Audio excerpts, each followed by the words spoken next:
What if discipline could make you so relentless that people think you're insane? Miyamoto Musashi cracked the code in his book of 5 rings. Take a deep dive into his 5 brutal lessons and transform yourself into a force that defies normal. The Earth Ring. Ground yourself. Face the brutal truth. The first step to becoming a disciplined monster is to stop lying to yourself. Most people live in a fog of delusion, convincing themselves they're busy or trying hard. Musashi's Earth Ring is a cold slap to the face. It demands you confront the raw, unfiltered truth about where you stand. Musashi wrote, in the construction of houses, the choice of wood is made. Straight, unknotted timber of good appearance is used for the revealed pillars, while knotted timber is used for the inner structure.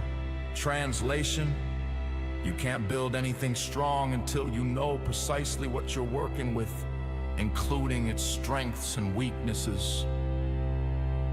Imagine yourself working a desk job and think you are grinding. You wake up at 8 a.m., scroll through social media for an hour, get to work late, and spend half your day flipping between emails and cat videos.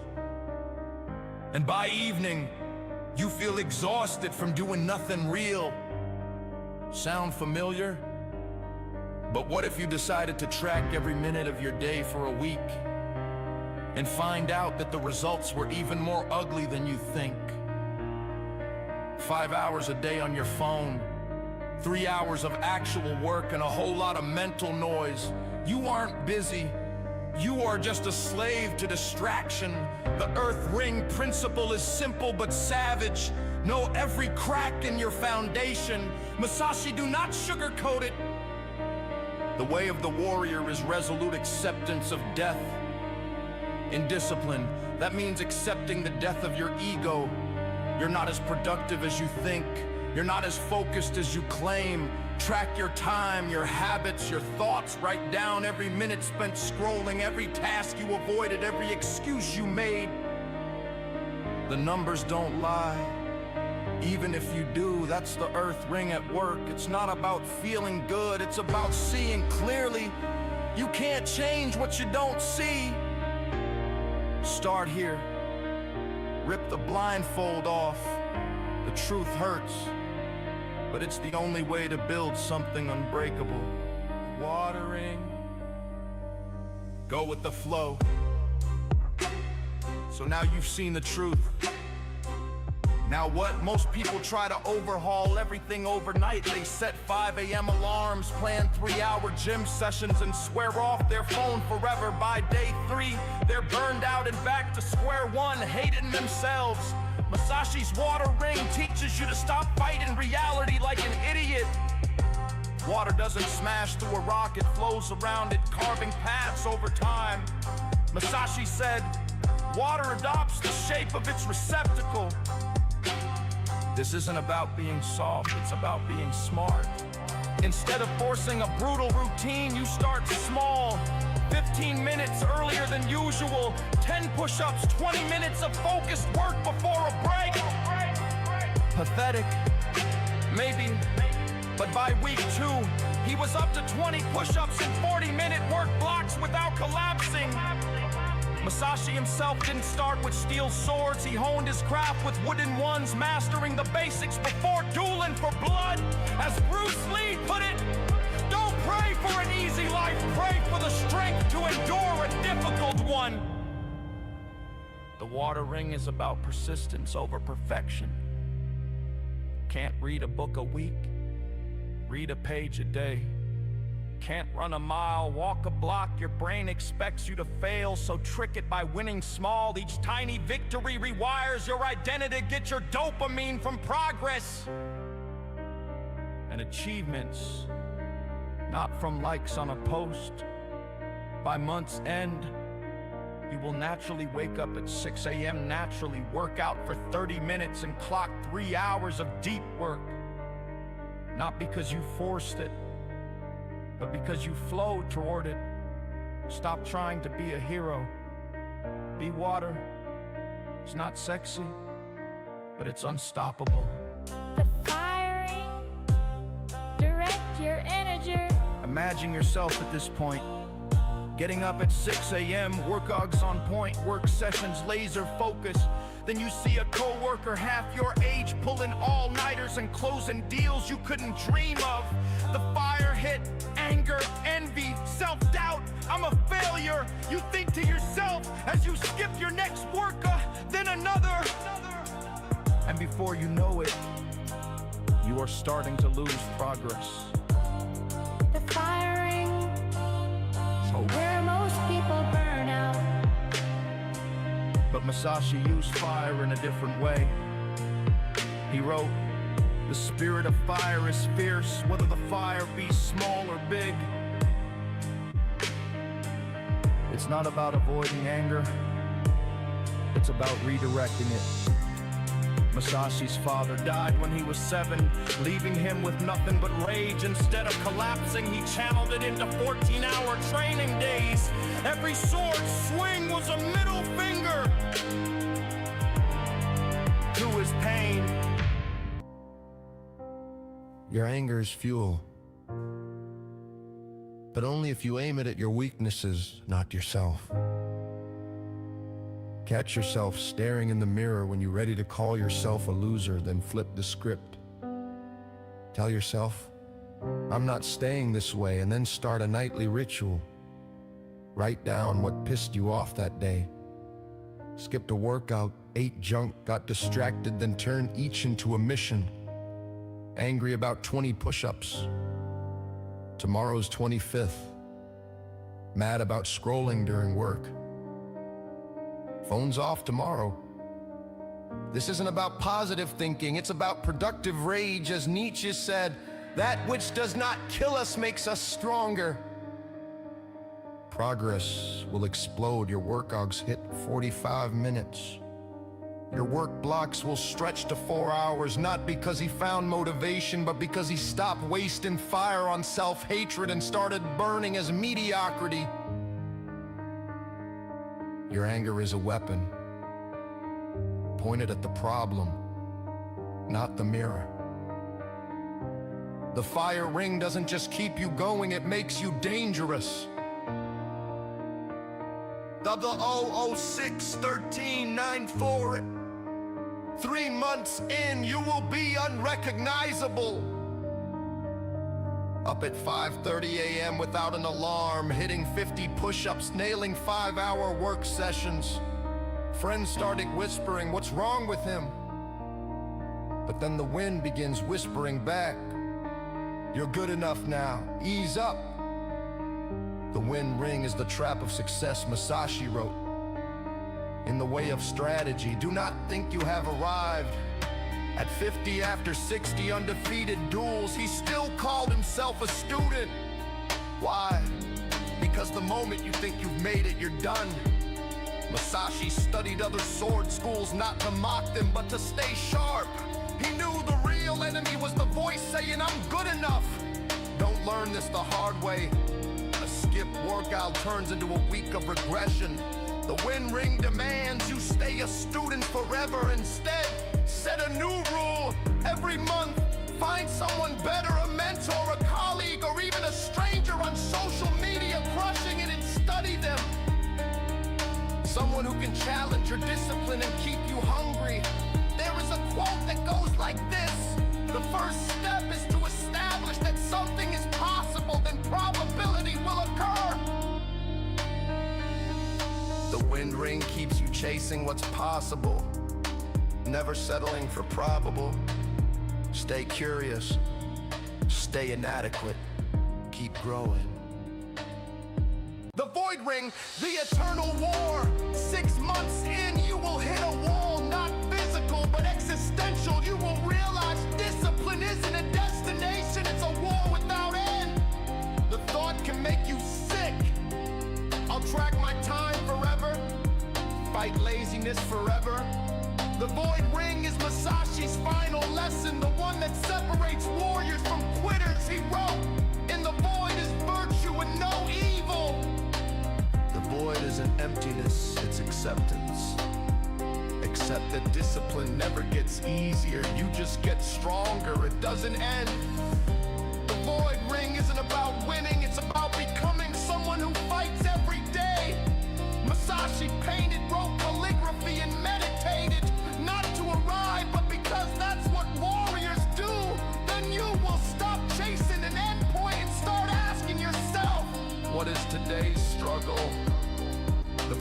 teach you that the struggle is the discipline.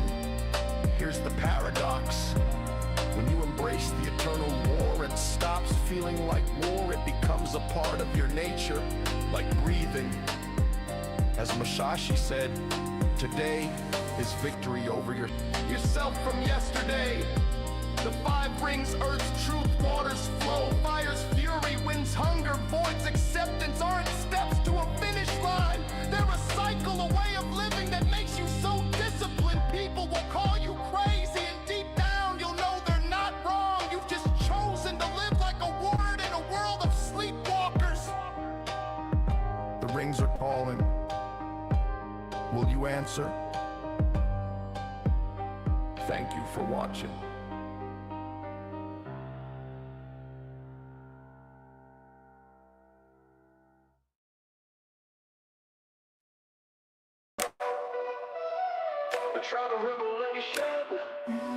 There is a growing new tribe sending out a good vibe, giving us some serious truth. A woman staying alive, trying hard to survive, whilst offering some real facts and proof.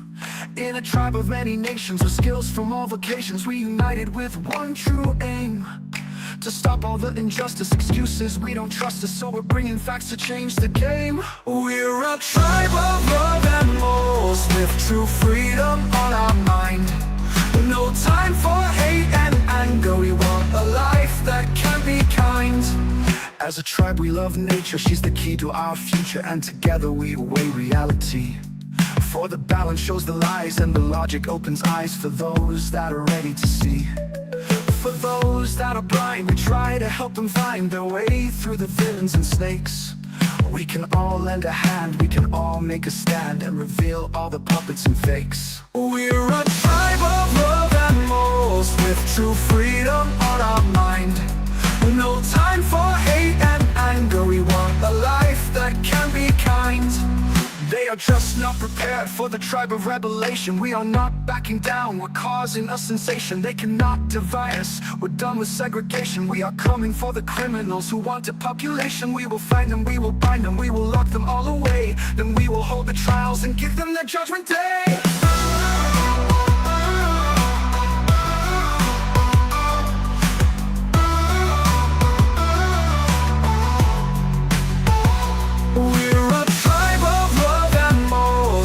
True freedom on our mind. No time for hate and anger, we want a life that can be kind. We're a tribe of love and morals, with true freedom on our mind. No time for hate and anger, we want a life that can be kind.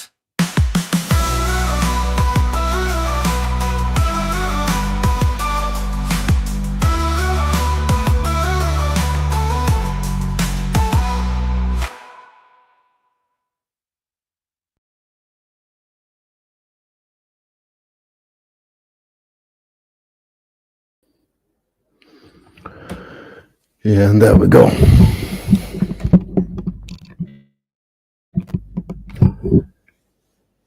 Yeah, welcome to the Tribe of Revelation, a short Sunday edition. I have a lot to do tomorrow, so I need to get in bed real fast. And since nobody's here already, I think we're going to make it as short as possible. But I need to do this stream today because it kind of ties in to what I have to say. So you've been hearing me talk about looking at yourself in the mirror a lot and find out who you are, what you want in life. Then I talked a lot about that inner beast we all possess. I just have to check my mic. Yeah, it's good. I talked a lot about that inner beast, connecting with yourself, being able to watch good and bad, the good side of you and the bad side of you at the same time. And once you did that, you can find your purpose in life, and you can find a path. And when you find that path, I talked about finding cadence. That's basically what the last couple of streams has been about. And today is going to be about what to do when you get there. So now you've seen yourself in the mirror. You accepted that it's not your fault. You accepted your flaws. You've worked on it actively, because otherwise you can't get the confidence until moving on. And now you found your path and your focus in life. You found out that you can utilize your dark side in order to enhance the good sides of you. They go hand in hand. And now you can find a little piece of peace in that balance. And you're able to find a cadence that suits you. And you're able to switch gears if you've done it long enough. The more work you've done with the cadence part, the more gears you will have. And the more opportunities that path will give you. And now it's time to excel. And this is the time of danger, because this is the time where you start getting lazy. You start skipping meals. You start skipping good behavior. You start skipping your routines. And that's why I need to do this stream tonight, because I want to make it a routine. And everything takes time. If we go just a month or two back, this is the kind of day that I would skip the stream, because I simply didn't feel like I had the energy for it, but I'm going to do it anyway. And that is discipline. And discipline is the next chapter of that development. It's about doing the things you don't always want to in order to make them everyday life. It's not about, as I let Musashi explain a moment ago, it's not about making life easier. It's about growing stronger to endure a harder life. That's basically the key points of it. Discipline is when you found that cadence, you hold it no matter what. Even if it gets boring, you need to keep that pace in life. You need to get into routines that suit you. If you have to make changes to do that, do so. But always remember that persistency is the key to success. I call it embrace the suck. You can call it whatever, no pain, no gain. The truth is that the more you do something, the less dangerous it's going to be. When I started jiu-jitsu, just for example, every time a hand came around my neck, I was like panicking and I was ready to tap. I was really scared.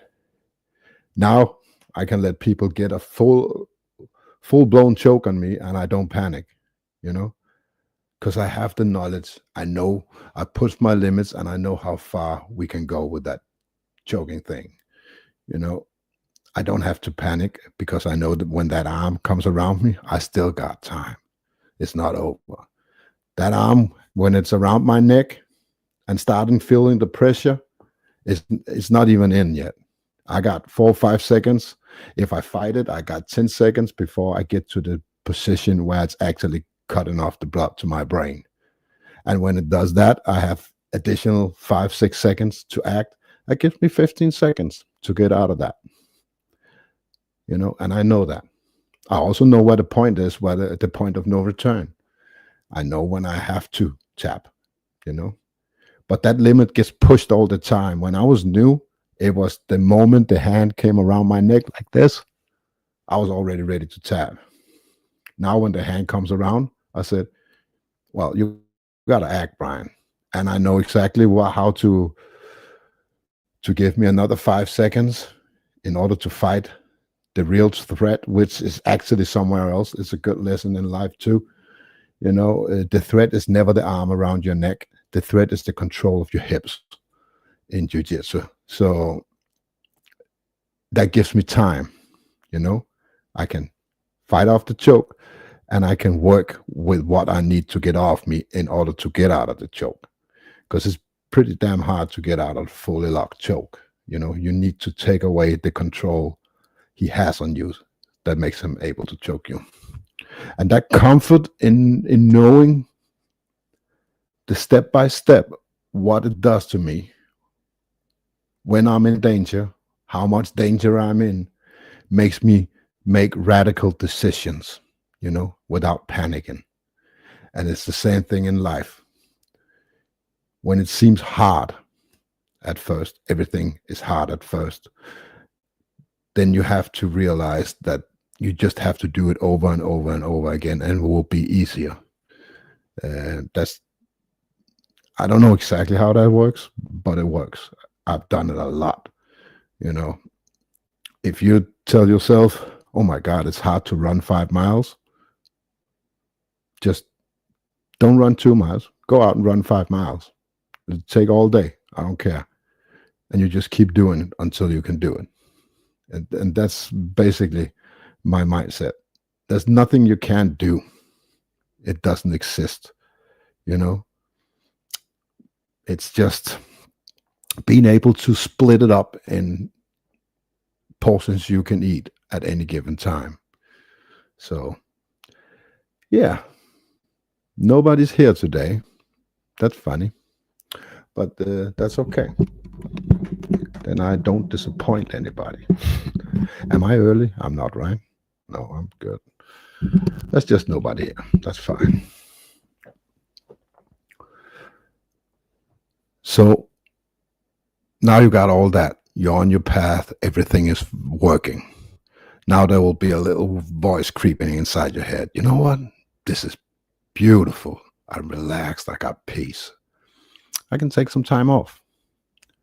Nah, not yet. You're going to get to the point where you don't need to take time off. And then you're going to be there for a certain amount of time before you take the next step. That's why the break is. You don't take a break in progress. When you get to a certain goal, something you set your mind to, and you've done that, then you can take a little break before you go on to the next thing, but you don't stop anything you decided to do. If I decide I'm going to train vividly until my next tournament or something like that, I can't just take a day out. No, I'm going to train. Every time it's time to train, I'm going to do the tournament, and I'm going to take some days off when I'm done. And I think that is the importance. You need to do stuff you don't want to do in order to be better at doing them, so they get easier. And everybody tells me, yeah, but that's harder said than done. It's really not. It's just blocking out the noise and do it. You know? And if you're at a point where you can't convince yourself to do something, I'm sorry to say, but you're back to the mirror. Yeah.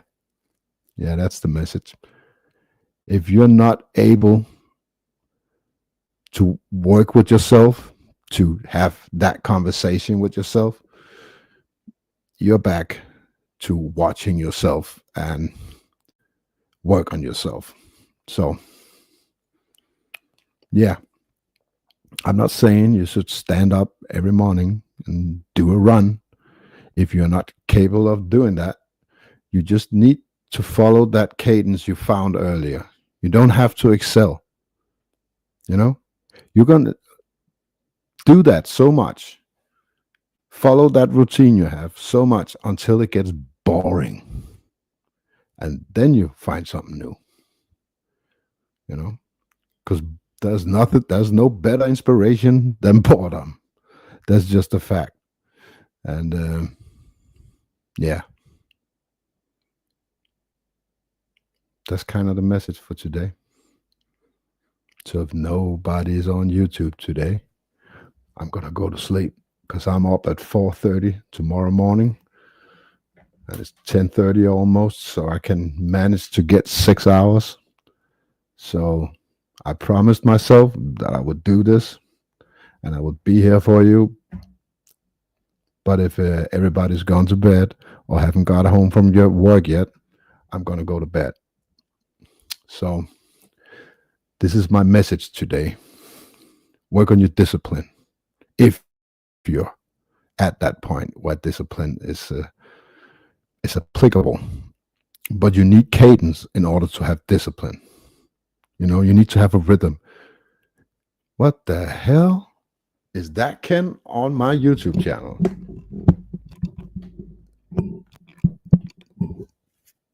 Yeah, sure. I'm gonna drop the link, Ken. You just jump right on. Absolutely. Um,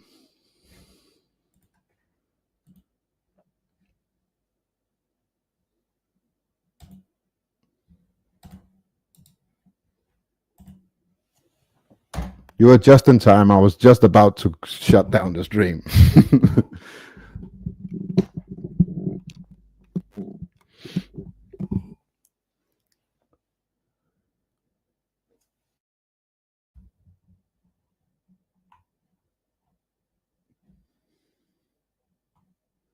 That is awesome, Ken.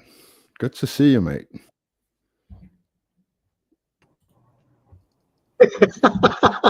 Hey, man. Oh my You God, just dude. popped in right there.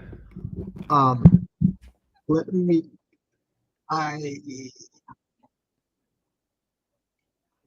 just killing the audio on the YouTube I was watching, and I'm sorry the light's so blinding behind me. Anyway, it's Oh, great it's to all see right. you, Brian.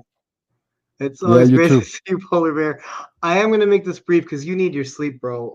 Yeah.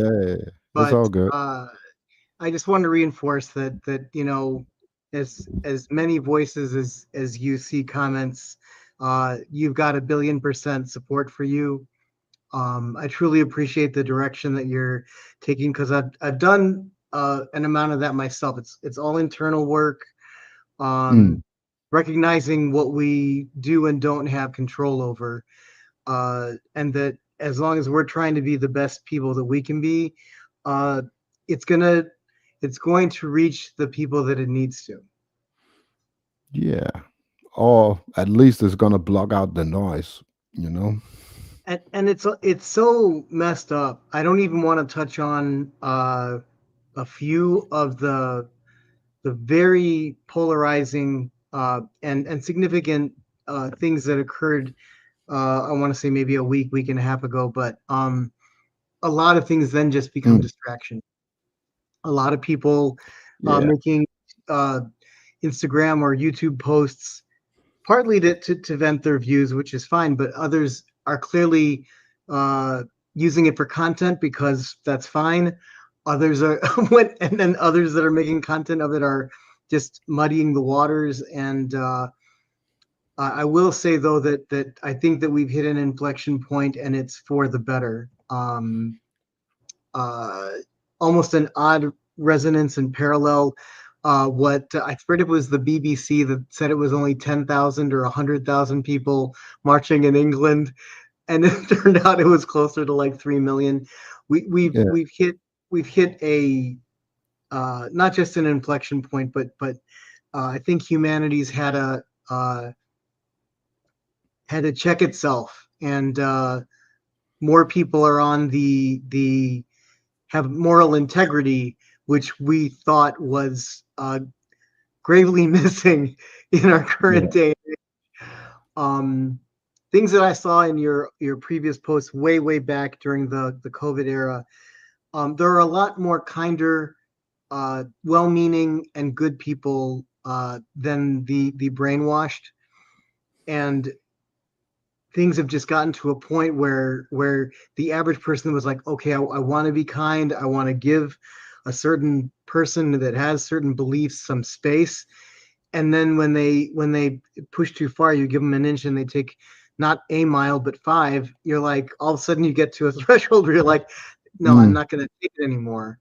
And yet I'm not going to cite, because I can't remember the name of a specific person that said, so when this one horrific act occurred, that party's response was not to burn down businesses, not to loot businesses, not to be violent, but to show solidarity and an outpouring of support mm, and a lot of people have taken that to heart and said, okay, so I need to, if I'm going to align with the values of supposedly that side or that moral stance or that moral character, uh, I need to show that I'm not going to be retaliating with uh, an eye for an eye.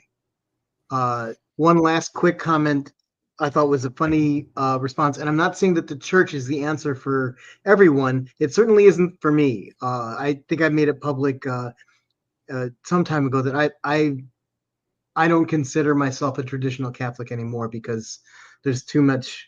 I'll stop with my rabbit hole of that.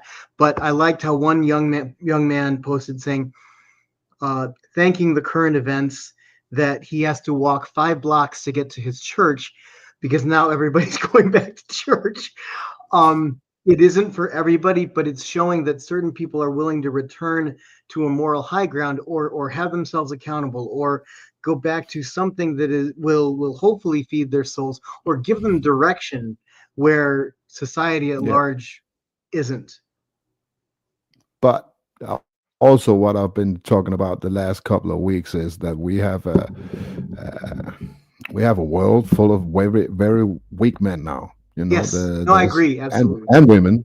It's just it's we are we're at the weakest we have been as a civilization as I can recall. You know, it's probably been something before that, but we never been more vulnerable than we are now.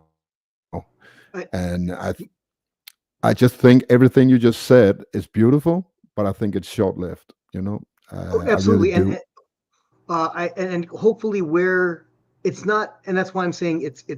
I agree, short lived, and hopefully that the right people will build on that in terms of what's lacking in making these men strong is having not necessarily a religious basis, but a sense of community, where other Yeah. people will hold each other accountable and make you a stronger person as a result of that. Not I'm only not that, I think you need the spiritual side.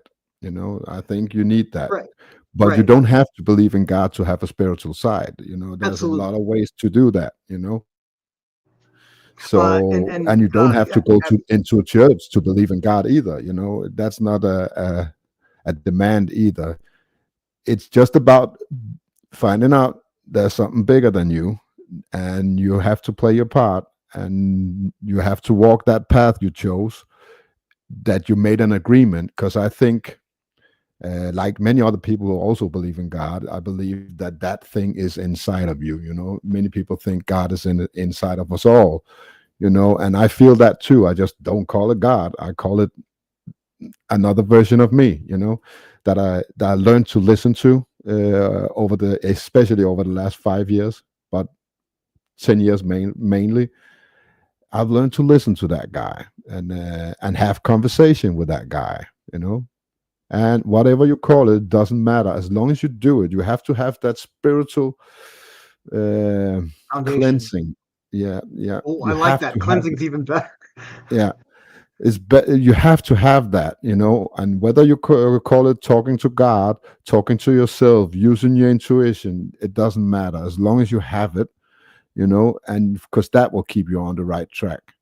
And the more people that's having the same vibe, the same intuition, the same beliefs, it's going to resonate more. So that's where the churches and the community comes into play. The more people who has the same vibe, you know, as a community, the stronger it is, you know. So yeah, it's not just about finding your religion and your community. It's also about finding the right people, you know. And it doesn't have to be a church.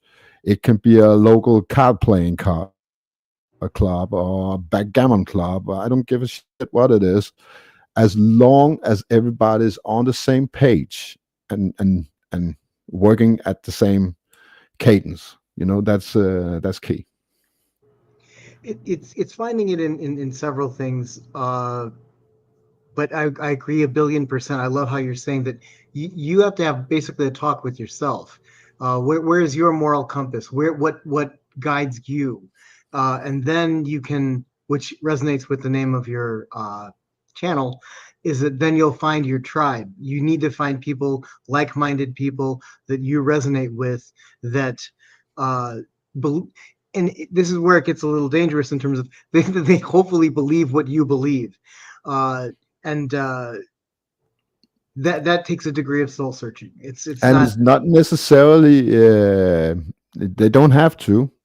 They don't have to believe the same thing I believe, as long as we're moving in the same direction. I have a path. I want to go there, but they don't have to have the same end goal as I have. But if our path is going parallel just for a while, we can enjoy each other and amplify each other for that while. But we have to Absolutely. recognize when it's time to split up. Don't let people drag you off your path because you're a good person, or because you're doing you're being complacent. People will pull everybody that's on a different path and wants your company is going to try to pull you away from that path, and that's where it becomes dangerous. That's where you have to say, you know what, this is where we cut ties. I have to go this way. And It's right. been beautiful following you, and you are welcome to follow me on this path, but I have to go this way. Right. And I think that's important. Absolutely. There, and that's where, as you're saying, whether it's uh, a gym or a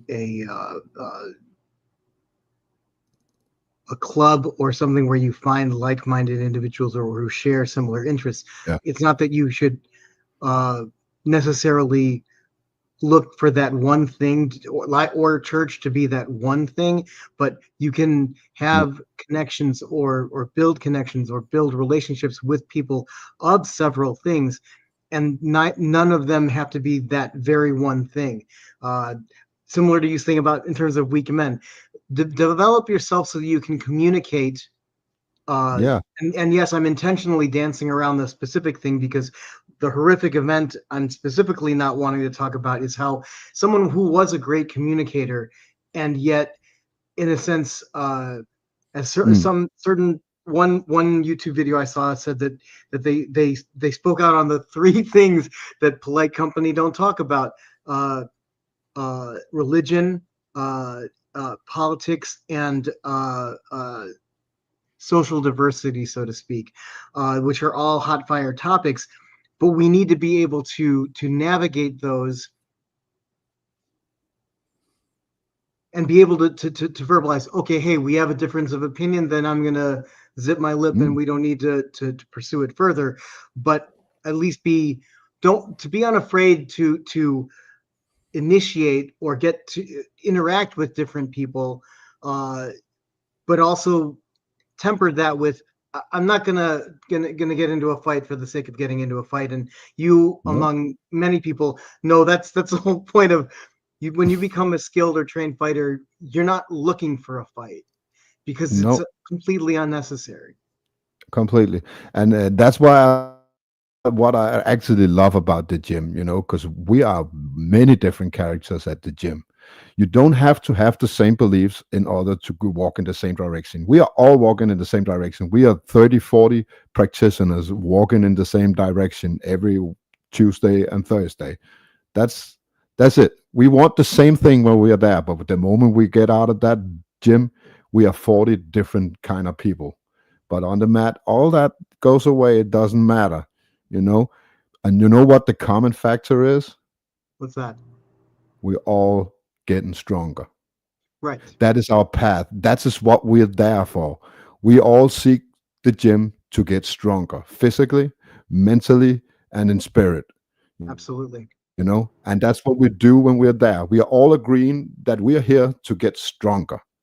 What we do with that strength when we leave the gym, it does not matter. It amplifies because we are all in the same place, wanting the same thing, and that's why it resonates. Another part that resonates on several levels that I love so much that I learned when I was participating in martial arts is you all maintain discipline. It doesn't matter what the weather's like. It doesn't matter how you feel. You told yourself, I'm showing up, and you show up. Mm. So discipline. Second, hopefully for some of them, is being coachable. I'm not showing up to throw people around and try to prove something to anybody except myself. But I'm willing to say, hey, Brian just showed me a new hold. Maybe I could put that in my toolkit. Let me see if I'm willing to learn. I'm willing to adapt. Mm. I'm open to different ideas. And then also, to an extent, knowing your limits. Okay, why do we have weight classes? I Mm. probably won't want to go up against or consistently work with Brian because that's not realistic. I may be learning a lot from working with someone who, like Brian, who's in a bigger weight class than me. But what benefit am I giving Brian? Am I really pushing his limits? Am I helping him improve? I'm helping him to learn how to Oh work yeah, with a yeah, yeah. Absolutely. smaller opponent, but I'm not helping you improve strength wise or certain other aspects. When I'm That's all. implementing new stuff, Ken, I always choose lesser and weaker opponents and technical lesser than me. Because when I'm learning something new, I'm not good at it yet. So that's what I do. When I go with somebody at my own skills, or I go with somebody at my own size and skills, or even somebody better than me, it's a different mindset. Now I'm using my A game and I'm going in there to win. I have to, otherwise I'm not competitive to this guy. you know but when it's time to learn something new, that I do that when I'm rolling with people of lesser skill than myself, Right. or lesser physical presence, because that gives me an opportunity, a hole where I have a little leeway where I can implement new stuff. I can mix in new stuff. I can fail and get in a bad position, and I can still get out and get back, and then I can fail the same thing again, and I can practice like that, you know. And then you also get something from it, because I'm not using my A game and mushing you into the ground, you know.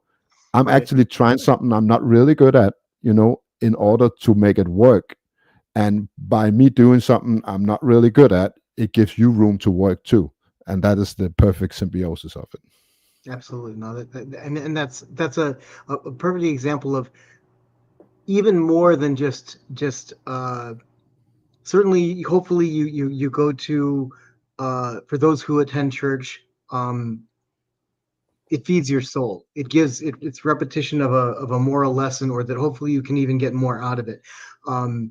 There isn't as much of a dialogue, but I love that with what you're saying in terms of if we were sparring, or uh, if we were trying to do a new technique, practice a new technique on each other.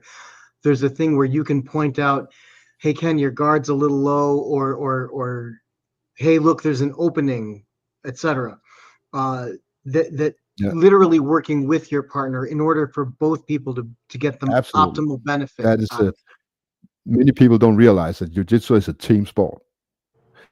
That's why you have all these teams being really angry when you change gyms. That's it. really frowned Oh, upon. It's getting lesser and lesser, but it's because jiu-jitsu is a team sport. I make you better so you can make me better. wow, That's the symbiosis of it.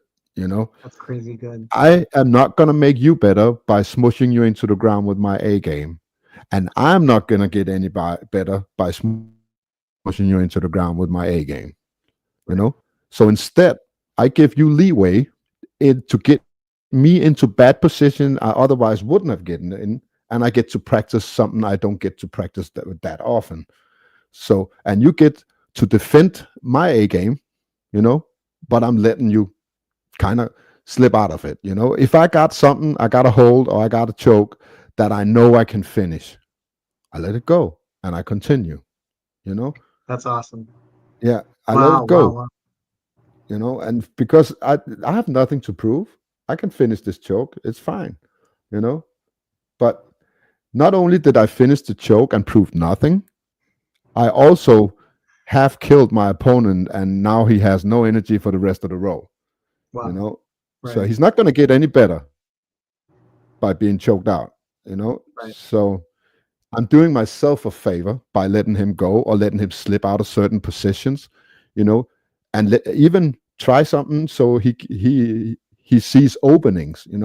If we've just worked on something in training that I know, by heart, by muscle memory. I don't need to practice that. Sometimes I just give him the look and see what he does. You know, this is what It's we so funny. practice. Show me you It's can funny, do it. Brian. You're triggering old habits of my martial arts, where you're like, okay, say there's a you're holding on a certain hold, and then there's just that brief moment where you need to take a breath, and I feel a slight relaxation in that.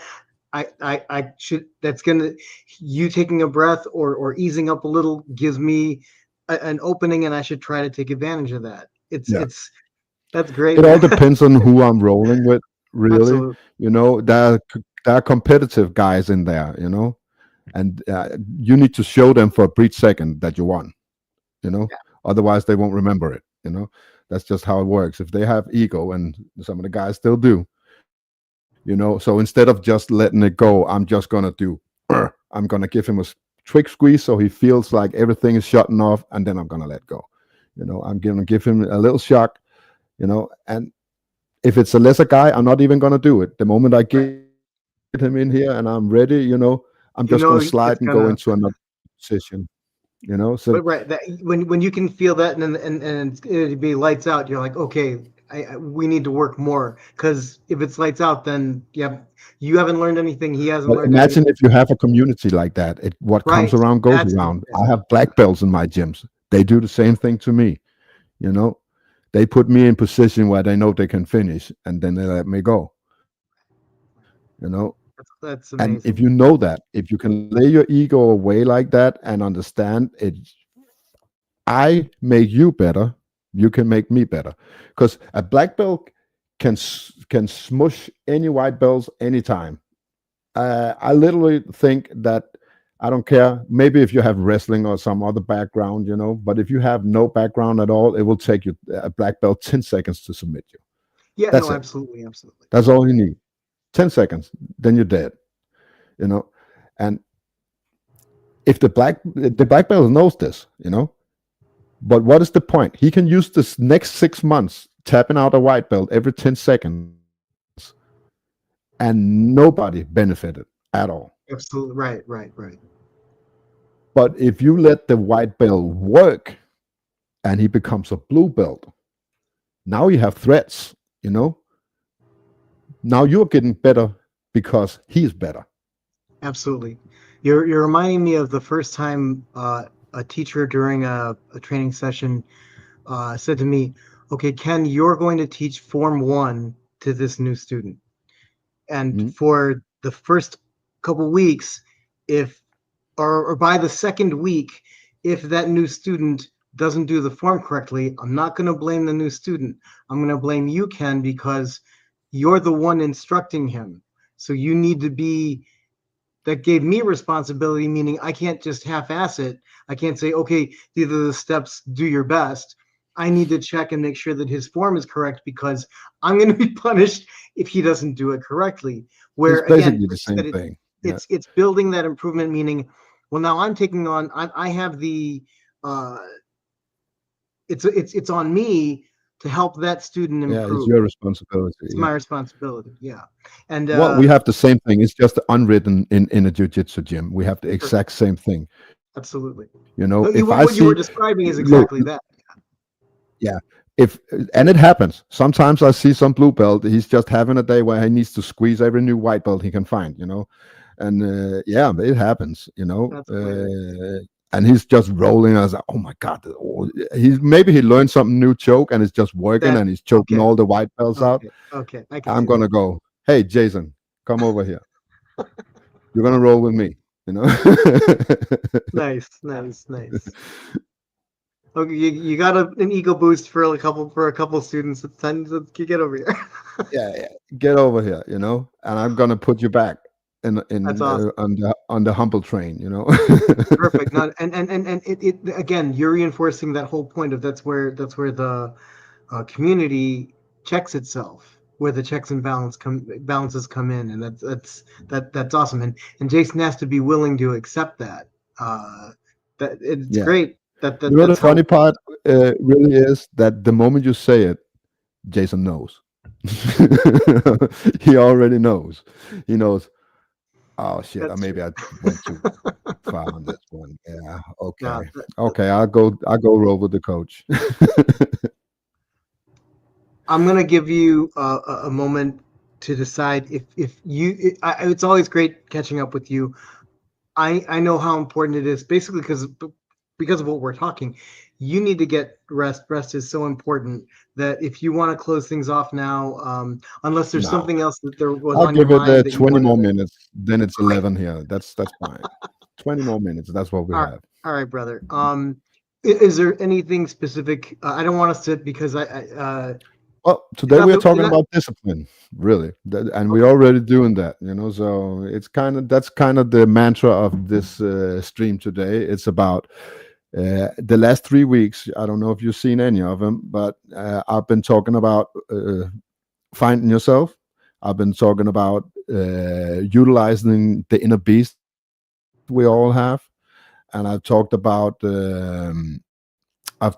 cadence, how important it is to keep a cadence in life, something you can maintain for a long duration. So no sprinting, no being slow. Find the exact perfect cadence to live your life.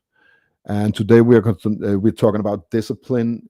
When you have your cadence, how to hold it when it gets boring, because it will get boring. Everything you do for an extended period of time will at some point get boring, and then you have two choices.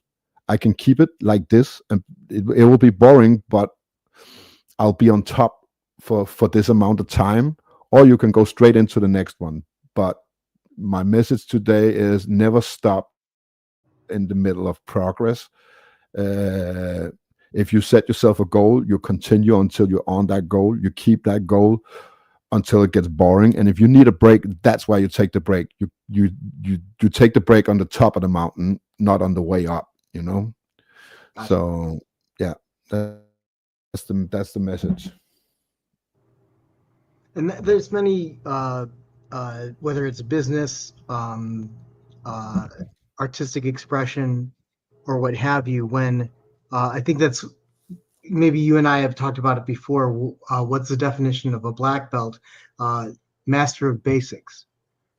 So once you've ground or repeated those basics to the Mm. point of mastery, well, it's definitely going to be boring on the on the path to getting there. But that's part of the point. Either, okay, well, if you're bored with punches, start doing kicks. If you're bored with kicks, maybe you should be working on your calisthenics routine to maintain or continue to build muscle. There's a lot of things that you can put into the Mm. rotation to hopefully avoid that boredom. Other things of, even with just those, there are certain people I know who are just interested in bodybuilding. Well, okay, it's leg day or what have you, but you need to do something that's going to keep you motivated, because as soon as your gains start plateauing, that's also another thing that where boredom kicks in. Well, you need to excite or engage the muscles in a different way, or you're not going to get to that next level. If you're just going to keep repeating the No, same thing, you're not going to it's see not only bigger gains. polishing your body; it's also polishing your skills. Absolutely. You can put as many you have this tool case, and you put all these tools in it, and at some point you say, oh shit, now I got all the tools, I can do anything I want. I can do the electrician job, I can do the carpenter job, I have everything I need in this bag. you know then you fine tune the skill of using it. You get a little better at using the screwdriver, but that's what a black belt is to me. He has all the tools. Now he has to sharpen them in Absolutely. order to be more efficient. And doing that, you also find out that as you said, you need to, that your body is also a tool you have to utilize, and your brain is a tool that also needs sharpening. Everything, you sharpen all the tools you have, and that's what comes after a black belt. It's implementing everything you've learned up to this point and sharpen it. And that's where it becomes boring. See it as this way. You've been let's take another scenario. You've been a soldier your entire life. You're now a colonel or a lieutenant or whatever you are at that point. You have freaking a whole parade of medals on you. You're a war hero, all that. And now all of a sudden, all you do every day is polishing that shit. You're polishing your medals, you're ironing your uniform, you're making sure that cap is straight, but you already been through hell and done that. Yeah. That's where this thing that's happened with soldiers all the time, comes in play. Shit, their identity goes away. Right. They clean their gun every night. They do all these things. Routine. Yeah, they keep in shape, they keep sharp, and that's the discipline, because they want to have those skills the moment they need them. They can be Absolutely called right. on at any time. Maybe there's a special mission they have to do, and they have to be ready. At that point. And I see life and martial arts and everything in the same light. You need to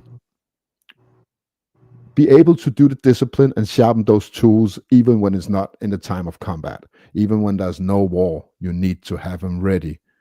And that discipline can be hard, and especially if, as I said in another show, that we have a lot of weak men out there now. No, And it can absolutely. be hard to maintain that kind of discipline. But that's what's necessary in order to excel in your skills, is when you're done, or you're a black belt or whatever. When you come to that point, it's all discipline. And I love that another part of it, like when you called over to Jason, just in your hypothetical example, is Mm, what your tribe, not even necessarily your tribe, but communities, and challenging yourself to become a better communicator. Now, there in my brain played out three different scenarios of how you could uh, have approached. If you were one of these weak men, but your moral fiber said, I have to talk to Jason, you could have been mm, like, well, Jason, I really don't like the way that you're conducting yourself. Very low, very, very soft, very passive aggressive, very indirect, versus someone who's like exactly the way you said it. I love the way your voice just came across as if you and I were about to spar. Hey, you're going to work with me now. yeah.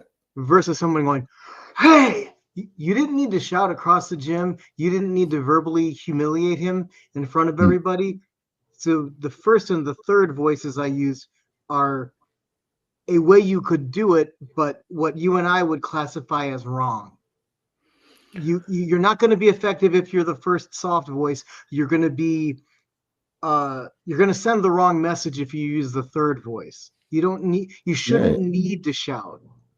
And it doesn't exist in the gym at all. There's no room for anger. There's no room for ego. There's no room for any of that. If that's what you want, go box. That there's no room in the on the mat for that. And you're reminding me what successful businesses have said, and other certain, or even meditation circles, yoga, what have you. Certain things say check your ego right as soon as you come in the door. Leave Yep. your personal baggage, leave your emotional baggage, leave everything at the door. We're here for a certain purpose, whether it's meditative yoga practice, whether it's ready to brainstorm for our upcoming business idea, or your gym, or my kung fu school. We're not here to bring emotional stuff. You may benefit with whatever emotional things you're going through by the hard work you're going to put in during this session, but you're Mm. not going to be venting that or No, no, no. Have I exactly. told you what we have in my gym? No. We have two shoe racks when you come in. There's a shoe rack that can contain like 100 shoes over here, and then there's this what do you call shelf thing on the other side. I know Okay. at top of the shoe rack it says your shoes goes here, and on the top of the other one it says your ego goes here. I love it. It's just right inside the door, you know. And there's a sign outside of the door saying "Leave your ego at the door." That's perfect. So yeah, and you know what's on that?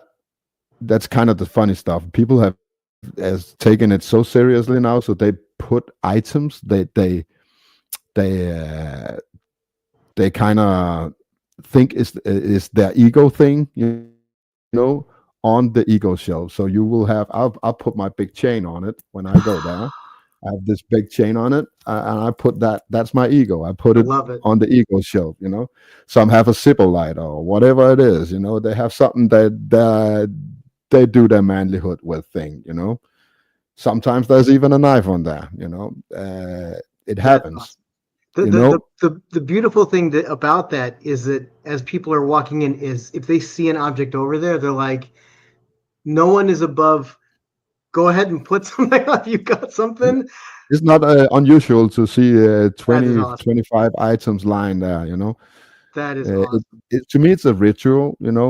It's a reminder, a physical reminder. Instead of, we all know ego has no place in there, but a physical reminder just before you get on the mat. I put my chain here. I visualize I'm putting this chain here because there's no room for my ego on the mat. So That I'm is so reminded great. the second before I go in. That's And so great, man. yeah, As however we're wired as human beings, I love that you do that because it's literally because especially for me, especially because it's all between my ears. I have to tell myself that's what I'm doing when I'm walking in. But to take a physical thing off and to put it down, yeah, that's also that's a literal reminder to your body as well as yourself, making a mm, connection of I'm letting go of this. yeah, That's how important what we're about to do is to me. That's great, yeah. man. That's amazing. We have people who leave their phone out there. Oh, People that's great. you have people the salesmen and stuff like that who uses their phone a lot, and that's kind of their ego thing. So they leave their phone out there because without that they're nothing. So it's all about leveling the playing field, and it's awesome. Rituals is awesome for that, and rituals is basically just another form of discipline. So it ties into the discipline thing. If you do it every time, your body, your mind, your soul know why you're doing it. you know so yeah. I like your example with salesmen. You and I come from an era before the internet really blew up. Um, I hate to admit, I shouldn't phrase it that way. I love how one of my instructors in school reminded me to get to do away with negative self-talk.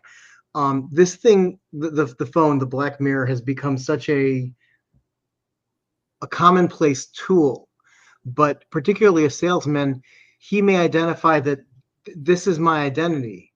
This is how I get paid. This is my work.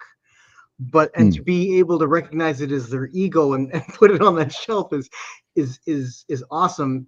But the worst part that I'm still struggling with, Brian, is the dopamine hit. Because it's mm, killing my discipline in terms of doing other things. For a short while, I fell off the wagon. It was not to touch this for half an hour or an hour after I wake up. But I'll get notifications whether it's the weather or school or it is part of life. But that I can exhibit or I can exercise discipline in not caving in to check my phone within 30 seconds of me getting up. yeah. And Are there yeah, that's ways that just the you beauty of are there ways that you address I have you 2 millimeters away from being on a pedestal because I know I'll lose you the moment I do. But uh I don't do want to be a pedestal. Somebody's gonna and call that's me the other over thing and too. look I me in the I mat. know that's not anything that you want. I just have such I just have a consummate respect and regard Yeah, for you that's where my old previous worldview would say clearly this guy's up there. And it's people like you and my other school instructor and even my martial arts instructors who the humility of I'm not any different than anybody else. I'm striving to be better every day. But the point Yeah. I'm asking, or the question I have is, do you have ways that you uh, deal with dopamine, or are you pretty bulletproof to it? Like, Depends what you call, because many people misunderstand. They compare dopamine and adrenaline. That's oh no, two they're not. different things, absolutely. But many people think it's the same thing. You can win a jiu-jitsu match and get a dopamine feeling, but you can There you also go. win a jiu-jitsu match and get an adrenaline feeling, and you have to be able to distinguish between the two. If we're talking dopamine as it's supposed to, yeah, absolutely, that's the discipline. The discipline kills dopamine. That's basically it. Perfect. You know, Nice. you are only as much as your last victory. Perfect. No, and So you have that's the dopamine until you're reminded it's a new match. You know, perfect. That's awesome. What would if you have the you? discipline, every time you step on that mat, you're only as good as the last one. Perfect. So Yeah. and that kills the dopamine. But if it's adrenaline, it's different. That's Very. a whole different animal. So But you dopamine can be you controlled. Adrenaline cannot. Adrenaline can be used, but dopamine can be controlled. I think that's the difference. I agree. I agree. Absolutely. Always associate dopamine as more of uh, a result of a choice you make. Adrenaline happens while you're in the moment. Mm. And but what would you say that is something that continues to drive you uh, beyond say again, these are business or success or goal uh, issues that people arrive at, whether they're like, okay, once I'm earning X, once I get my new car, once I get that next promotion, and the dopamine lasts maybe 30 seconds to 3 minutes, and then they're kind of let down because they're like, I've been working these 6 months or these 2 years to get that next promotion. And then once that happens, or I've been working this past year to get to hey, cat in a birdcage, to get to a level of to get that next belt rank. And then once you achieve that, you're kind of let down that, okay, now that I've done that, you Now built you're yourself talking up. about two different things. That's what you're describing right now is focus and goals. There you You go. know, which can be confusing too. You know, Very good. you have a path. That's your focus. You know, but that's not a goal. Goals are along the path. They are small points on the path you need to accomplish. You know, and so you can set that goal, but you're still on that path. I like that. So it never ends. You have to realize that the path you're on never ends until the day you die. It just continues. You have chosen this is your path. There's no getting off it unless you want to do something else. Then you have to go through the whole process once more. But as long as you've chosen, I'm going this way, you know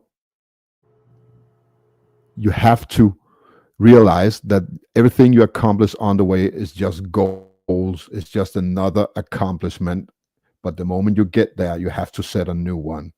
And that's how you keep sharp and you keep the discipline. You realize that this is a marathon. This is not a sprint. You Absolutely. know, I yeah. actually quoted that So back to you can someone sprint else. to your goals, but you cannot sprint to your Your path on your to the end of your path. That's not going to happen. gotcha. I'm going to take an opportunity to deviate from our current topic, or I think we've closed that one up pretty well. But I'm gonna Or what would address Mike Tyson say? what what I'm gonna relate that to part of what we talked about earlier, as well as the event. I'm not going several couple, at least two, maybe three events that occurred recently. By saying that there's a quote that Mike Tyson has said that a lot of people have been able to, and I'm paraphrasing because I don't remember exactly, but it's something along the lines of people have gotten away with running their mouths on the internet without getting punched in the face. Meaning, what many have interpreted, or straight up the idea that people have been able to not have suffered consequences for their actions. And yet we're finding in the most recent events that they've been coddled or been able to hide behind a keyboard, that they've gotten brave enough to get to go mask off and said public statements that have literally ended their own careers because they FAFO'd. I'm sure I you're can familiar with explain that. that one. I can. All right. I know what Mike Tyson would say to that one. Mike Tyson would say, and he already had. Everybody got a plan until they get punched in the face. That's the one I was favorite. There, this is perfect, exactly. Yeah, And that's I'm Mike grateful Tyson. that, and it gets, but I'm gonna dovetail that back into what we're talking about: community, self accountability, and knowing when to keep your mouth shut. But also that whole thing, that sense of community, that sense of personal accountability, is what builds character and will hopefully get us back on track to building not just stronger men and stronger women, but a stronger society. And I think that's hopefully. I loved it. Was what, almost 4 years ago when you pointed out that that was where we were at, and that recent events, if not all the way leading up to, we'd been coming up to an inflection point, or turning point, where we've got to start building back, because we've gone too far down the path of a lack of, or of having weak men, weak women in a weak society. And we're finally starting to push back and say, no, we've got a stronger moral fiber. We've got a stronger sense of what is right. And we're going to start acting on that, and being accountable, and doing what's right. I hope. Yeah, but it also, back in the day, you had people standing still. They don't want to evolve, and you had people that evolved. Now it's different. Now you have people devolving and people evolving. So you're kind of moving. Now we have this big split, because not only is the gap getting bigger, but people are moving in different directions now. So there's not like we might unite at some point. This shit is over. You have a large bit of this population going in the opposite direction. At least for myself, I see 80% of the people I meet on every day notice is going the other way that I want to go. Really? Yeah. Oh, That's the naked truth. wow. I grow more and more distance to every person I see out there. Well, They get more and more predictable. I'm come to a point now where I can listen to a conversation, and I can predict every word that's coming out of everybody's mouth at any given point. It's right. Something my twin brother and I have talked about is there are people that are so plugged in. They're literally so plugged into the matrix that they're almost on autopilot. It's yeah, and they're repeating themselves. Not only themselves, they're repeating everybody else. Everybody's repeating each other. It's like this big echo chamber, but that's where even my twin people brother and who I are were on saying, different paths and different beliefs say the same stuff, that use the same phrases. They use the same analogies and all that. It's kind of like, oh, come on, and everybody that's where else in the bus have that same opinion. Why are you even talking if you all have the same opinion? It's weird. I'm gonna because it's a hive mentality. I'm gonna temper what I want to say, because I don't want to get accidentally potentially get you another strike on your channel. But Oh, I have none. I I have two know. channels with no strike. You can say whatever you want.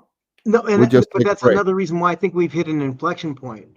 I saw a good number of content creators saying, all of a Which sudden, I channel got are my you on, channel back. Ken? Are you on Rebel TV or are you on my Polar Protection? Because I'm streaming on Think both. I'm on Polar Protection.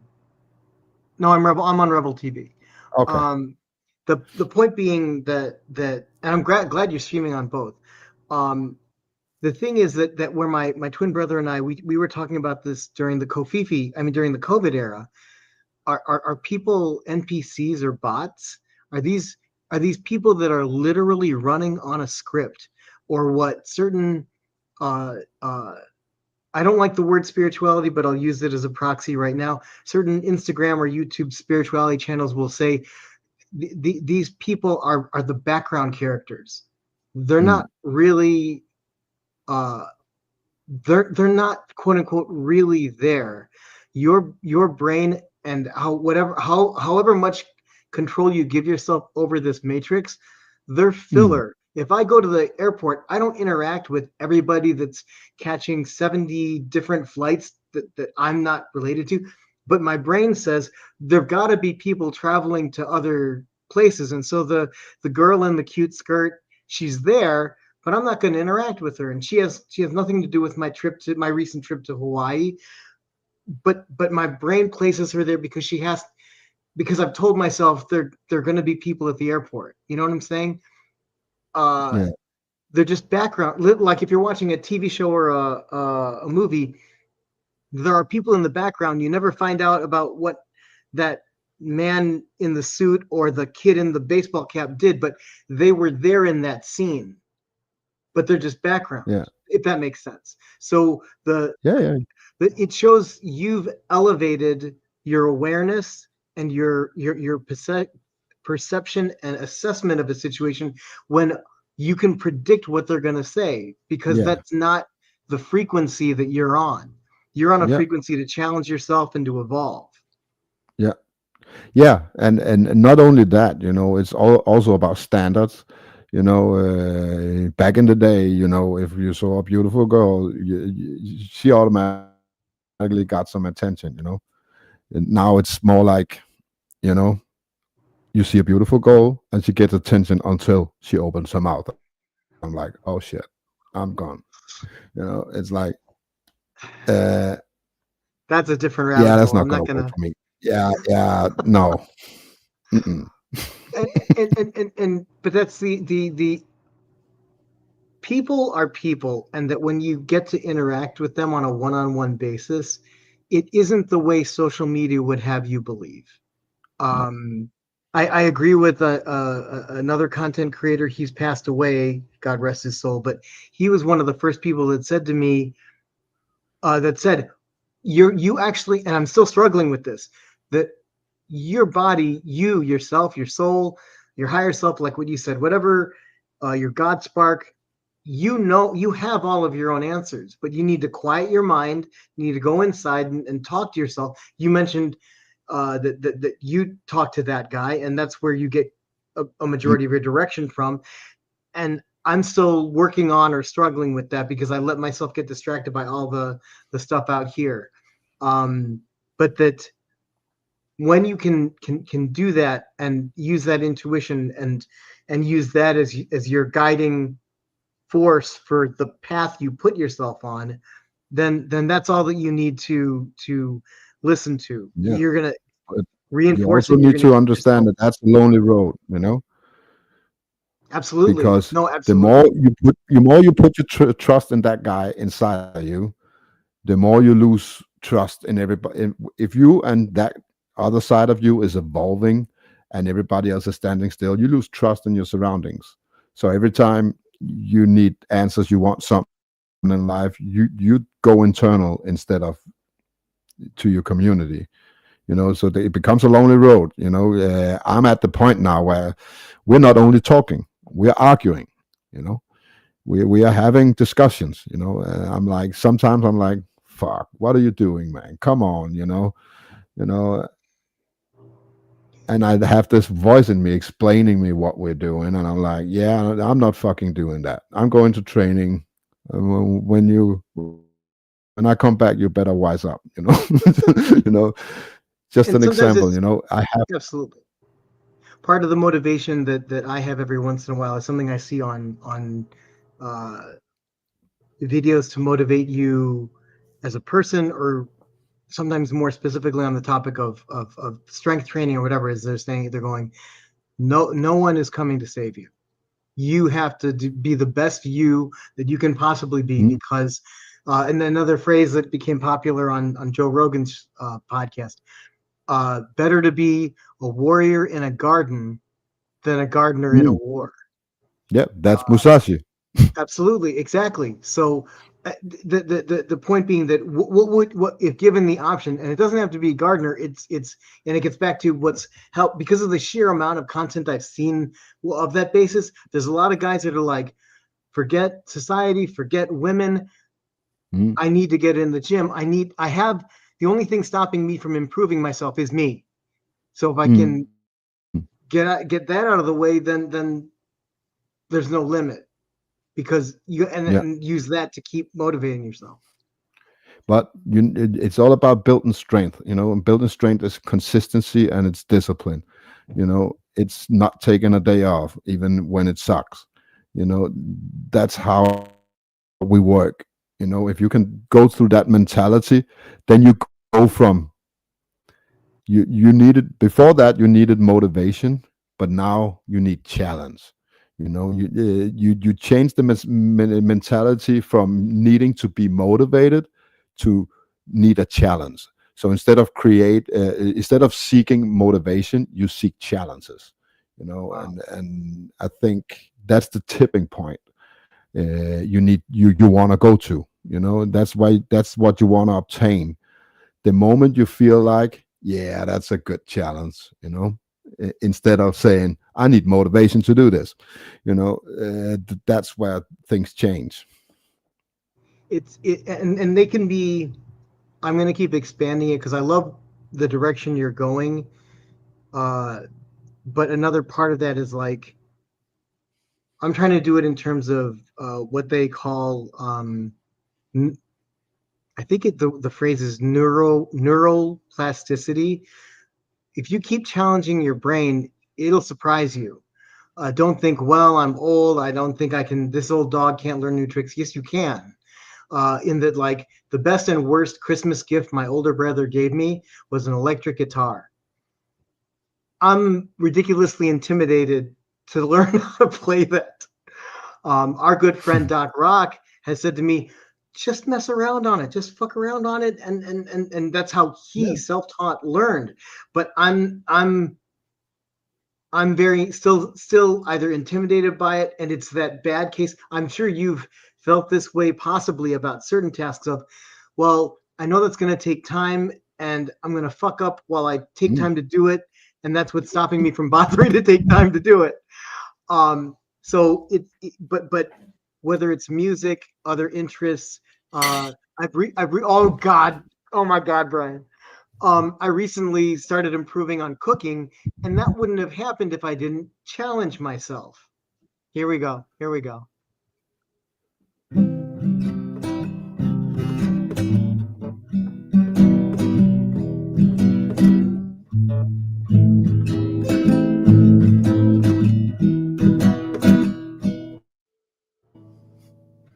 So I've been doing this for a couple of months now. I suck at it, Nice, and now nice. I'm doing it live.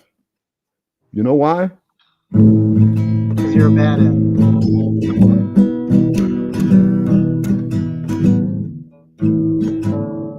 Because I suck at it. There you go. Now you're reminding me of that whole Nobody thing where expects me to excel in this in a month. well, of course.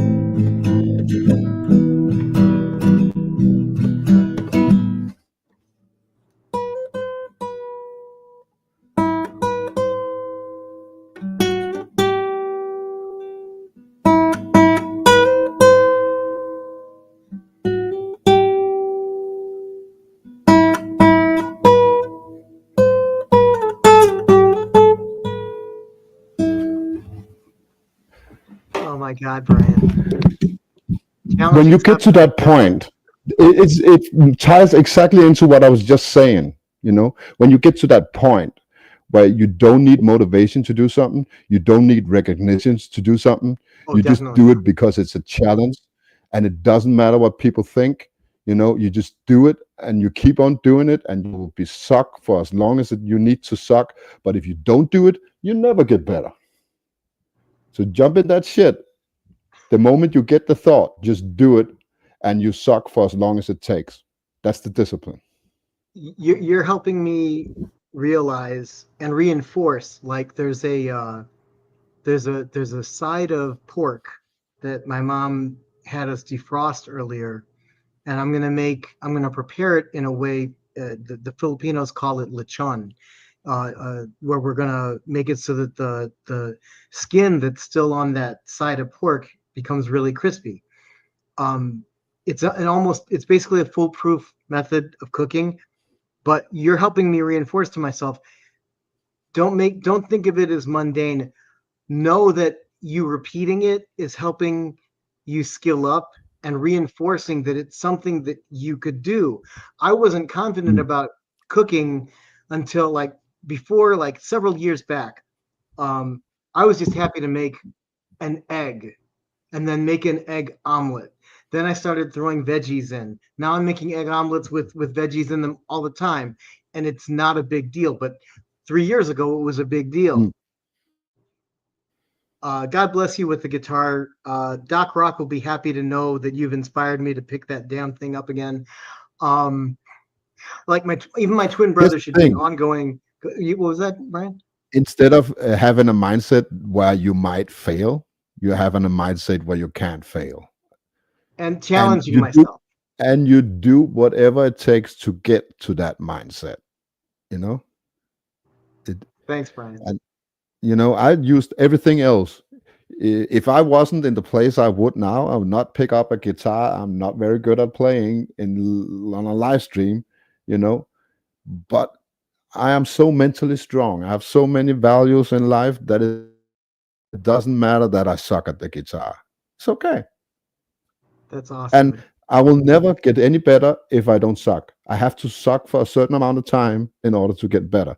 You have to be a white belt in order to get to be a blue belt. That's just how it works. You Yep, yep. cannot start by being a blue belt. But I like how you You already have to raised the suck. difficult. I like how you already raised the difficulty because you were doing chords, and then you Yeah. started plugging individual notes. From my end, if you play this back, and I'm gonna rewatch this again.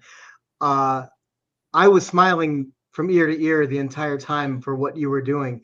But again, it's inspired me, and you've literally added to my list that's gonna. I'm not gonna see it as, oh, that's another thing that I should do to build neuroplasticity. Of course it is, but to put it in your context of a challenge, I love Yeah. that. That's I, awesome. I And basically in 2.5 months or something, and I haven't practiced much. I've learned 3 chords, and I learned to hit the the notes, down, down, up, up, down. That but thing. that's That's awesome. all Now, I've learned. I've learned 3 chords and that in 2 months. And if on a good day, it sounds terrible now, but on a good day, I can that actually sounded make a fine. little. I can make a But little you're tune. it's all of the all the steps stacking together. Well, first of all, you're going to make sure that the guitar's in tune. You could just pick it up and play it, Hmm. but it's building blocks in progression. Yes, you could, but it would be better if you made sure your instrument was in tune before you decided to play it. It's proper preparation and all that other good stuff. But again, that you're helping me redefine, as opposed to what used to be once you're good. I feel good at making omelets. I would go through that as going through the motions because it's almost muscle memory now. Now Yeah. what you're doing is making it more of a challenge. There are new recipes I Yeah. want to try, or other tasks, whether And it's never get using my mom's satisfied. cloth That's the line. key too. You know, the moment I can hit a chord, oh shit, we can move on to the next chord. And now only do I know 2 chords. Now I have to learn how to switch between those 2 chords. And never get satisfied. Never say, "Oh, now I have 3 chords. I start looking for songs that I can play with the three chords. No, no, you just continue. You haven't accomplished anything yet, you Right. know.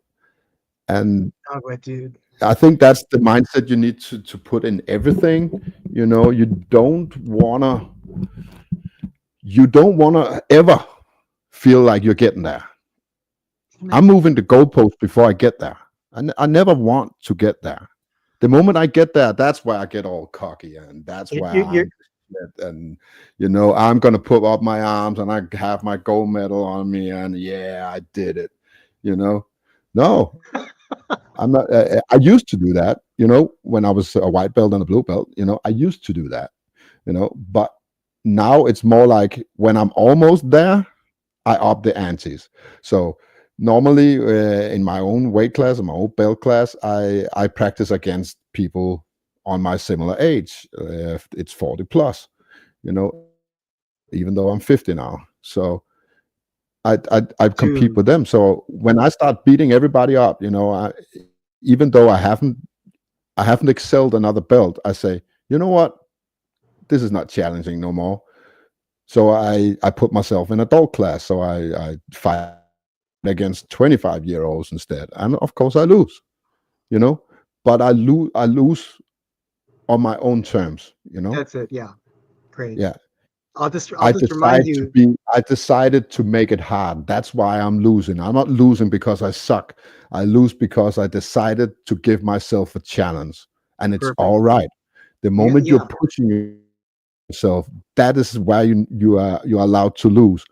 You know, and the Right. moment your confidence goes down, and you know you start doubting yourself, that's why you go to the scenario where you can win. So then you go back, you know, and you're gonna win 3 or 4 gold medals. And when it starts like being the thing again, then you put you in a deep spot again. You know, you have to always challenge yourself. Don't ever Right. just be happy that you're winning. You know, it's that's not a good mindset. That's all. That's all for ego, and that if you're of the right, if you're Yeah, coming with the right and approach, that's going to get boring. If you're winning all the time, then it's going to get boring. yeah, there's no better feeling now, and this is the thing, you know, and it's got to sound a little pompous, you know, but the best feeling I have in the world is right before I do something that's really hard. I'll say, "What the fuck did I put myself into?" That's the best feeling in the world, you know, being in totally deep water, can't see on the other side, don't know how this is gonna go. That's the best feeling in the world. I'm shaking with my head, but I'm actually agreeing with you because you've laid out a foolproof strategy for me to give up on all of my excuses because you, what I forget who it was that really identified you. Everything that keeps you from progressing to what you think you want or have said that you want is a comfort zone. Well, I could do that, but it, Mm. it, it's comfortable here, and challenges are exactly the opposite of that. Or, and I don't even want to make it extreme, Buzzicino. I need to take this time to apologize to Buzz. For some time I wanted to reply to an email he sent me, and I'm so grateful for all of you guys, particularly you, Brian, as well as Buzzicino, and and a laundry list that I don't even want to start to try to name, of because you guys got me through that pretty dark time for almost 5 years ago, and but and that's the beauty of it. I don't want to belabor that point, and I agree with Hmm. whoever it is that says everything happens for a reason. At the very last minute, I saw you were about to sign off, and I'm like, I got to get in on this. I got to talk to Brian. Hmm. And we And didn't get you anywhere, Ken. what? That's what Oh you yeah, need yeah, to no, realize. yeah, yeah, yeah, We yeah. didn't get you It's anywhere. not that. I'm saying that Because only you can listen. Only you can do that. You I know, got you. I know. I know. we can point at the right direction, or at least what we think is the right direction, but you have to go there. Nobody's carrying you. Oh, no, You absolutely did no. that. Right. As I said, no one's coming, but Mm, the case of that for lack of when we thought, as you were saying, 80-20 divide that you're seeing, uh, mm-hmm. we were absolutely convinced we were on the side of the right back then, and Oh, I'm still am. we didn't. I still Oh, am. of I course. just think that 80% are wrong. Um, uh, uh, is one other person put it, there are so many distractions that come up. Like when I, as you said, when I hear anyone talking about organized sports, like, oh, I gotta go see the game that's going to be on TV, or I gotta go to the stadium to watch my favorite team play. That to me, that's all just a distraction. By bread and Of course circuses it is. with it by design and by agenda, but uh, me being able to have caught you literally a minute before you were ready to sign off. I loved our conversation. Mhm. I love how you're helping me redefine things that I feel like I'm doing on autopilot, where I can add changes and not just add changes, but put it in the idea of a challenge to help continue to grow. Nobody, as I said before, nobody can accomplish anything in your life. You know, what you think was motivation was really strength you didn't know you had. Well, I guess I'm putting it in the framework that for lack of I can't what I motivate thought was you to my do anything you don't have the strength to do. That's the sure, but I meant that at naked that truth time of with it. the 80-20 split, what I thought was my community technically kind of turned their back on me. And without a community, I found you guys on the internet. And you Yeah, were a more than a proxy for the community that I needed. Um, yeah. but then I had to make the choice of saying, well, I could just go along with the rest of these guys, but that's not what I believe. And thanks to the internet, I found all of you. Mm. But yeah, it's uh, now I have to improve my cooking. Now I have to actually play my guitar. Thanks to Brian Yeah, but doing it on his live stream. those are skills, and you shouldn't set your strength in your accomplishments. Uh, you have to divide that. You have to say, if I get strong mentally, the skills will come by itself. If I have a strong mental, then I have no problem whipping out the guitar at any time and practice with it, because I'm mental strong, you know. But if I feel like I'm weak, I won't do that. I will hide it away, and and that's the thing. You have to understand that accomplishment skills comes best when you're confident, but confidence comes from skills. So It's a yeah. it's One a cycle, reinforces the you other. know. Yeah. If you don't, you just have to say yourself, I suck at this, but if I get good at it, just by doing it as long as it take, until I get good at it, then that would excel to something new, you know. Right. There was And someone who did the math on it. They said if you practice an instrument 17 minutes every day for a year, mm, just by that sheer volume of you dedicating what 365 times 17, you will be in the top, I forget if it's top 10%, because not everybody puts in that much dedication or time. Okay, yeah, maybe they don't put in 17 minutes, they put in more, but they're already in that top 10%. But yeah, the I average human being is not going to do that. So, I um, explain that every week in the gym. you know wow. they're like, wow, I don't feel like I'm doing any progress. Why don't you feel like you're doing any progress? Yeah, the people I roll with, they seem like they get better and I don't. Oh, yeah, you're rolling with Matthew over there and you're rolling with Oliver over there. Guess what? They are here 4 times a week. You're here Tuesday and Thursday. So if you see it in that light, you're expanding as fast as they are. They're just doing it more than you. They're putting in more hours, And it's and another that's way to the look only at thing. strategy. The Yeah. strategy in terms of your approach of this one other guest on Joe Rogan, I forget his name, where he was saying, now A lot of guys do jujitsu until they're burnt out, until they're sore, and then they have the recovery period. Mm. His theory was, I'll put in the hours and learn So I can train technique every day. Yeah. and train every day. Now, I'm not taking any rest days, and I've trained 5 days a week. You've trained 3. Who's going to be better skilled? The That's guy Gordon who's trained Ryan. 5 days or 3 days? Yeah. So it's amazing for that approach alone. Yeah, yeah, Yeah. Yeah. And also, I have people that says, I've been here for 6 months, and I don't feel I can get anything going, you know? I said, yeah, but you roll with the same person every week, right? Yeah, kind of. We have 3, 4, 5 rolling partners. That's the partners I go through. And I don't feel like I can get anything going. Anything you show me, I can't get going. I'm say, you know what? You're not the only one improving. Everybody else in here is improving too. So that's why you don't feel absolutely. like it's working. It's because you both gets better and the gap is the same. You know, Yeah, he was better when you got in there, and he's still better. You'll never catch that game because he's improving as fast as you are. You're on the same track, right. you Yeah, know. So unless you train more than him, you're never gonna close that gap. It's not gonna and happen. It'll always and be a gap.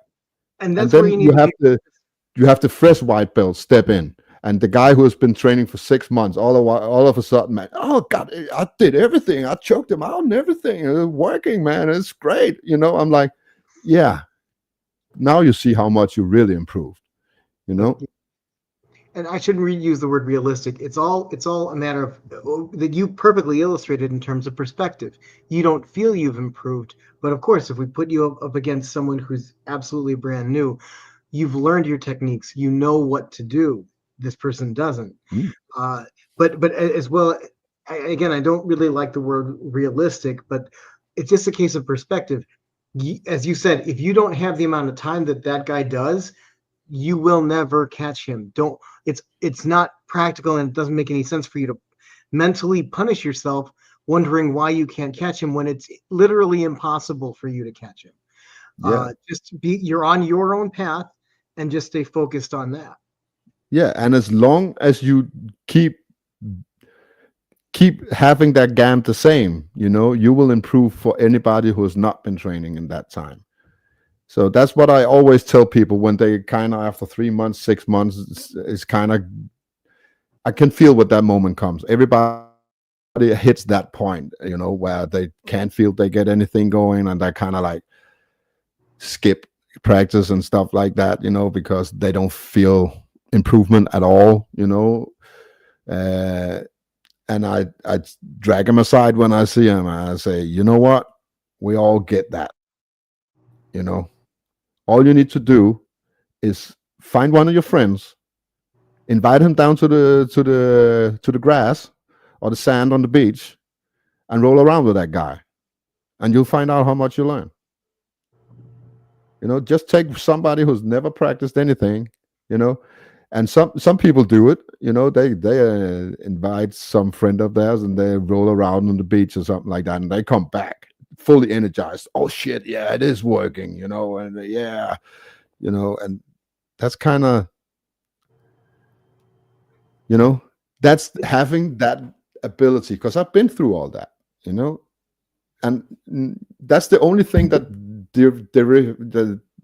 separates me from those guys is experience. Really, it's not like I'm some fucking guru that knows everything. I've just been in the game longer than you have, and I know shit you don't. You know, That's it. That's it exactly. and yeah.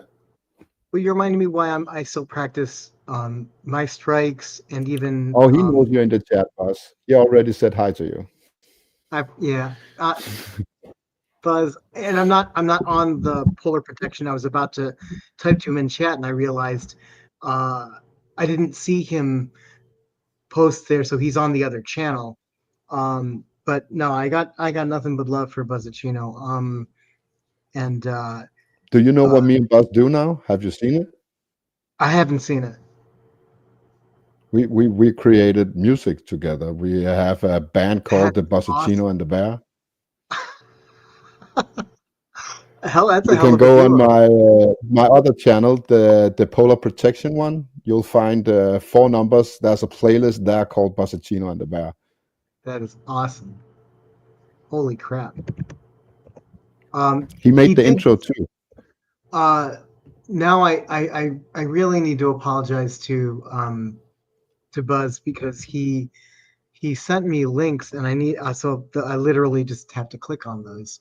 Um, and of course, if you could do me a favor, Brian, and go ahead and drop a link to Polar Protection in the chat, because of course Maybe I can. Yeah. when I type that into YouTube, I'm getting everything except seeing your channel.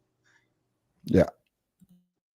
It's because they don't want you to find me. That's what I'm talking about. If people can't find me, cool. That they like. If you forgot about me, even better. No, I have a friend who runs No, but that's how the algorithm thinks. yeah, I have a friend who runs a tarot channel, and she doesn't know why YouTube seems to have it out for her, and it's like whatever.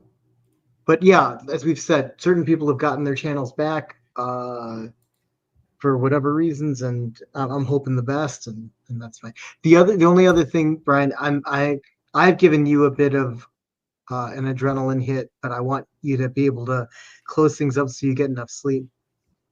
Yeah. I think I put it out there. All right, I'll be there. Okay, there we go. It should Thanks. be on both channels. I'll just put it in the chat. No, thanks so much. And there we go. So I will And open. on that there's a playlist called Bossacino and the Bear. You can listen to the music we've made. No, absolutely. Bossacino writes the lyrics, and I make the music on Soundtrap, and we get AI to do the voices. So That's hilarious. yeah, you'll be surprised. It's actually some of it is actually pretty good. No, but it's I don't know. The thing that seems that I don't have as much negative things to say about social media now or anymore because it's the algorithm.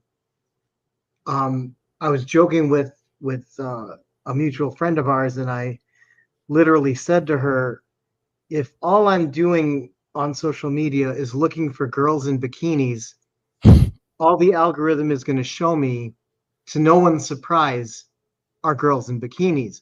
But if I start searching for things to improve myself, if I'm looking for better martial techniques, if I'm looking for workout routines, if I'm looking for motivational, I'm looking less for motivational speakers. Some of them seem to be more on hustle culture.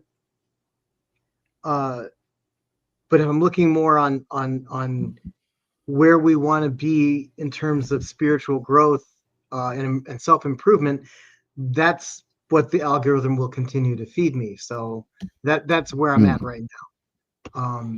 And it's good. But something is happening to that shit because I got my channel back and I didn't even ask for it. The Rebel TV one, Right. it was gone. I thought that shit was gone forever. And all of a sudden, and that gets back to, you're actually reinforcing my point of what I almost forgot to say is that what's coming through on social media, where that's almost a misnomer. Oh no, actually it's correct because it's making people social. But and one of the hallmarks of what your channel is and who you are, Brian, is being 1,000,000,000% authentic. You're not trying to come off as being anything except Brian. No. I'm tired of, I don't know how long, or certain channels still do it.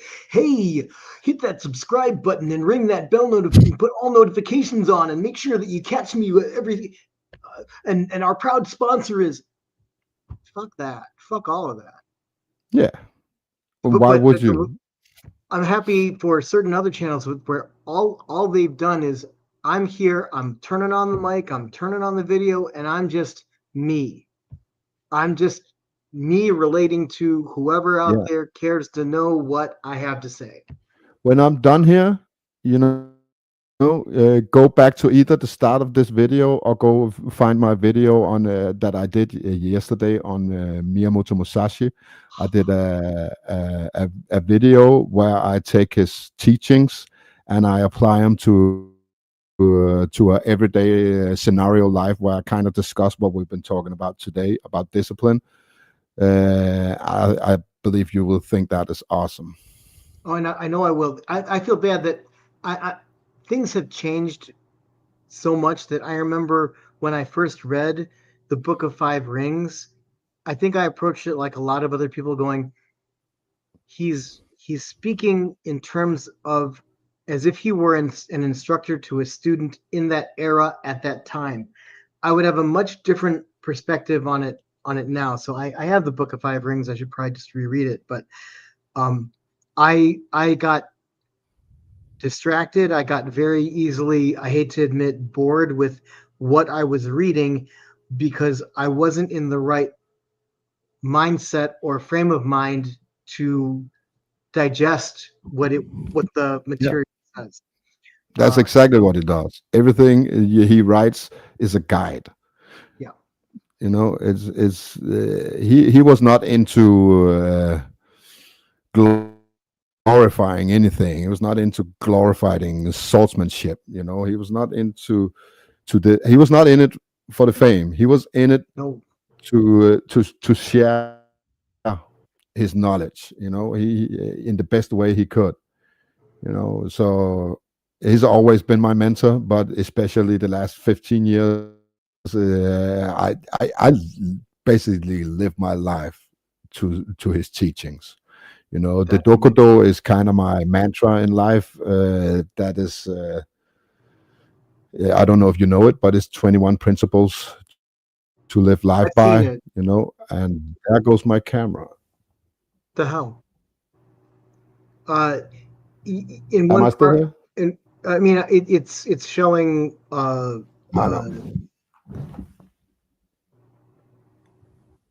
think my camera overheated. That wouldn't surprise. Well, you're putting out so much energy. I'm kidding. But that's. I think the wire is too small for all the energy. Absolutely no. You've overloaded the circuits, man. I mean, you already have a tremendous amount of energy, Polar Bear, and then you mentioned Musashi. Yeah, that it was too much for the capacitors to take. But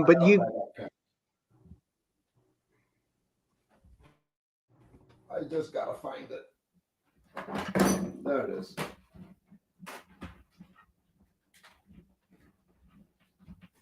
And we should be able to just switch to the backup.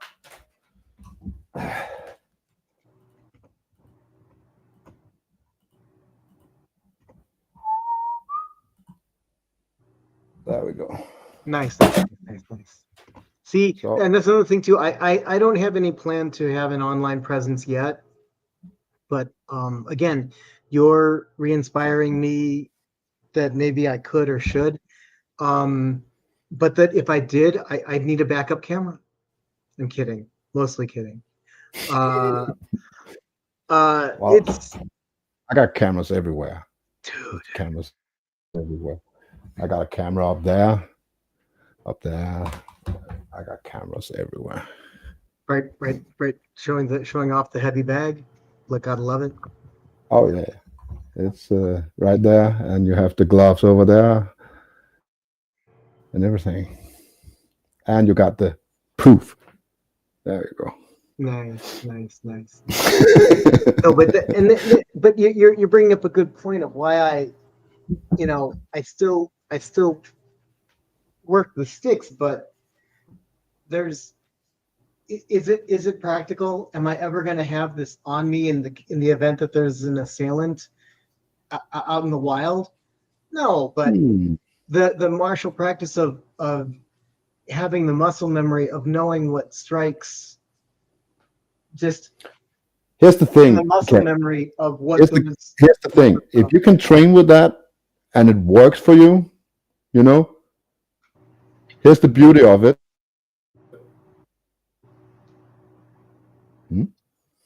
Absolutely. But here's the beauty of it. Are you ready? Yeah. I'm going to give you the insight of your life. No, you're not going to bring those. You're not going to carry those around. Right. But here's Right. the thing. This is the secret. I'm giving you the good stuff right now. No matter where you go in this world, there will be sticks. There Oh, will be oh, pipes. There but will be.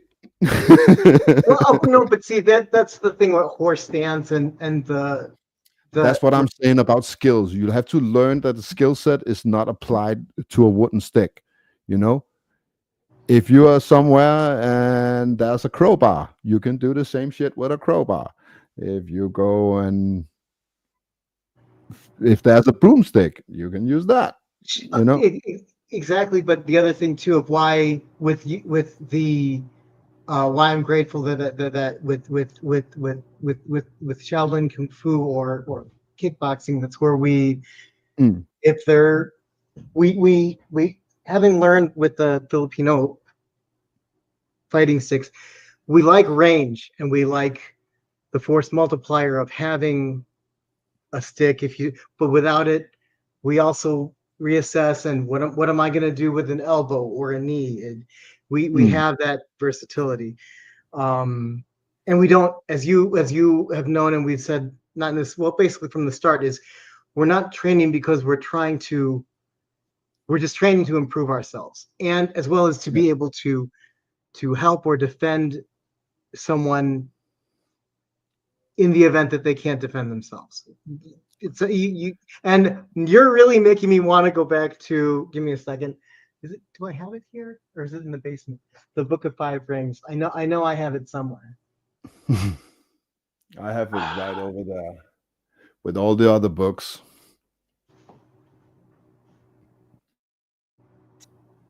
I could have.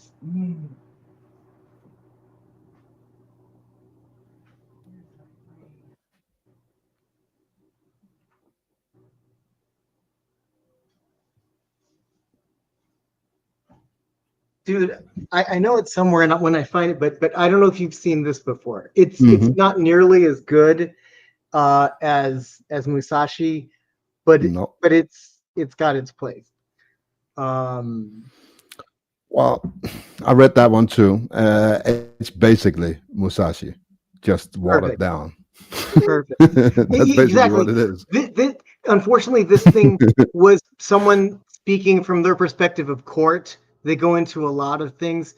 Um, yeah, but still, no, exactly. I will now, as soon as I get off the stream with you, when you want to close it, whenever you want to close things up.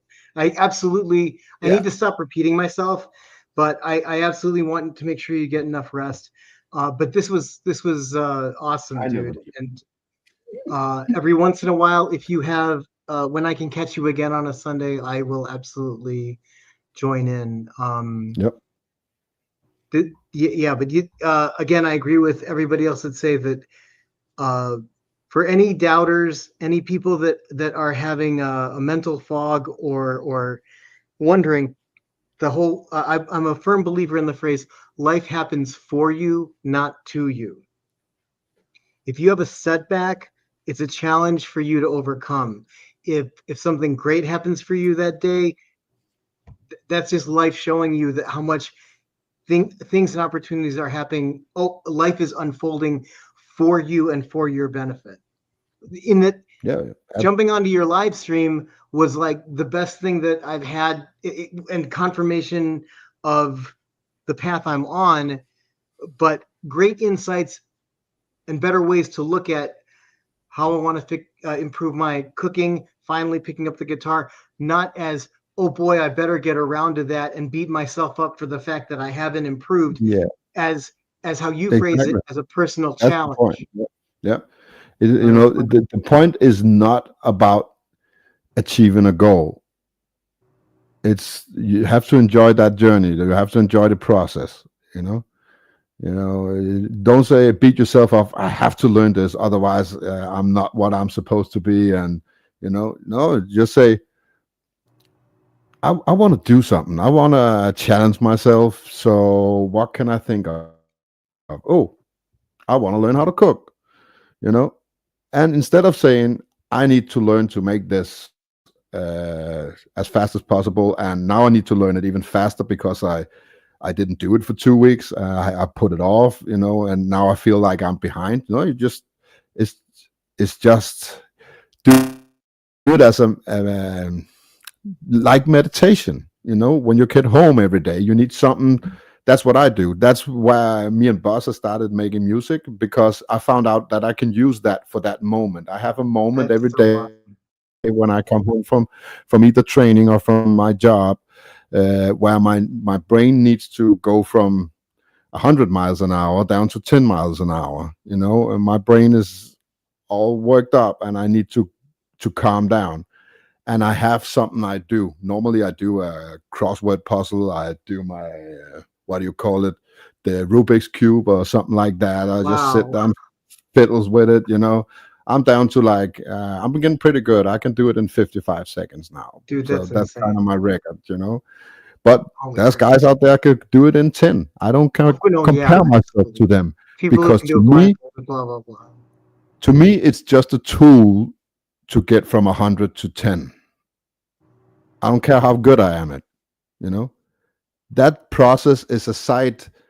It's something I get on the side of the other things I get from it, you know. So first of Absolutely. all, it should be something you enjoy doing. And if you get a skill set doing what you enjoy doing, you're gonna enjoy it even more. But don't do it as a chore. That's where everything goes sour. That's where discipline goes out the window, and that's where you start beating yourself up about it. You Right, know, you're not behind. You're exactly where you're supposed to be. It doesn't matter. right, You know, right. and beating That yourself up you, is never gonna help you. well, you're reinforcing another thing of, well, why am I struggling with this? Well, you're just starting. Yeah, you have to have the context of, you're not, as you said, you're not going to get good at it within a week or even a month or even 2 months. You have to realize that, but also to keep practicing. Another thing Mhm. carrying over from martial arts is make sure that your technique is correct, because you could keep repeating it, but all you're doing is repeating either an improper technique, or Mhm. yes, you're perfect, you're perfecting a mistake. So make sure Mhm. you're not doing that. Absolutely. No, Yeah, that's and again, how you go around that, you can go around that two ways. You have something you're really good at, and you're like, yeah, it works on everybody, and all of a sudden you meet a guy that you can't do this technique on. It there you go. simply do not work. It doesn't have to be because he's better than you. It's maybe he has a body structure that just don't allow you to do that move, A defense, or yeah. whatever it is. So there's two kind of guys in this world. There's one guy that will go back to the guys he can beat up, or there's this guy that says, hey, this is interesting. I've been doing this on all the guys in here, and all of a sudden I can't do it on this guy. You know what? I'm going to continue rolling with this guy until I figure it out, Or and that's the something else that you difference. mentioned is learning, okay, this technique that I think should work on him isn't. What other approach should I use that will work on him? Hi, Anat. Yeah.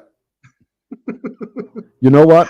Thanks for that, Brett. If there's something, a certain position I can't get to work, you know, instead of seeking that position in my game, you know, what I do?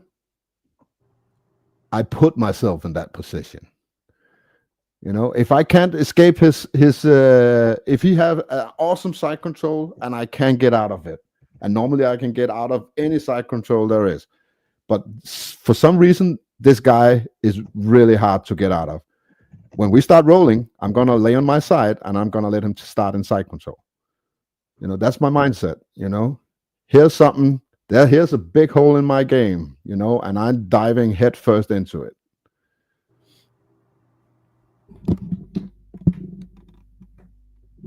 That's Yep.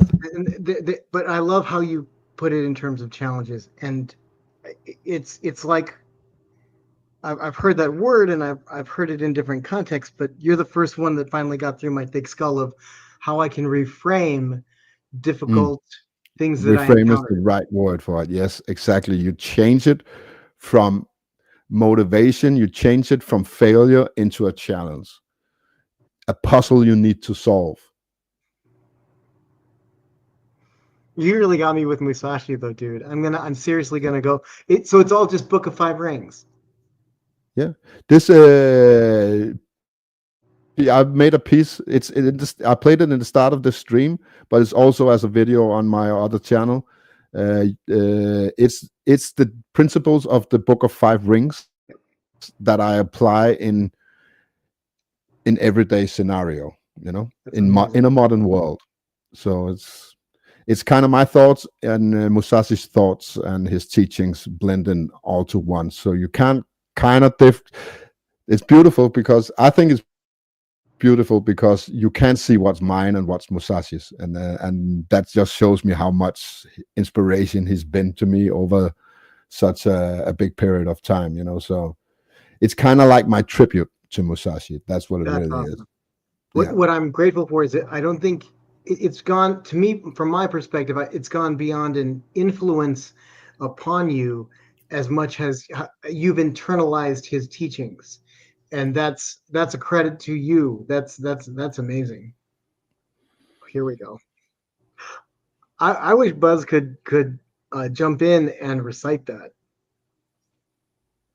I could almost hear his voice in my head. He does all the time. Maybe it becomes a song. We have a big surprise coming up this week, so keep tuned. Holy crap! Okay. I almost blew it right there. Oh my god, dude.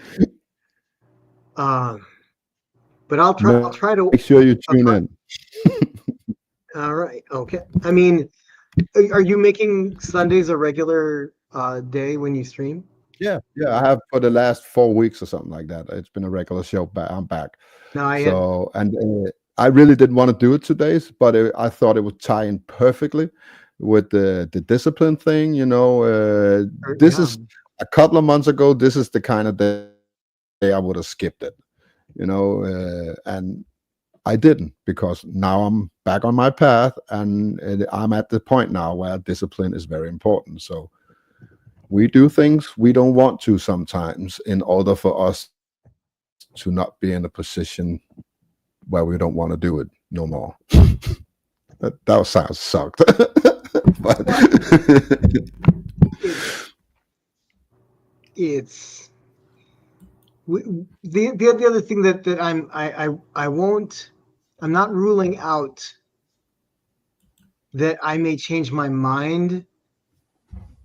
I'm not as disciplined isn't the word. It's as much as like I hit a threshold where I decide, okay, you know what? As much as I thought I would want to do X, Y, or Z, I'm just not. I'm deciding I'm not going to continue to pursue this goal. Yeah. So but there's a big difference.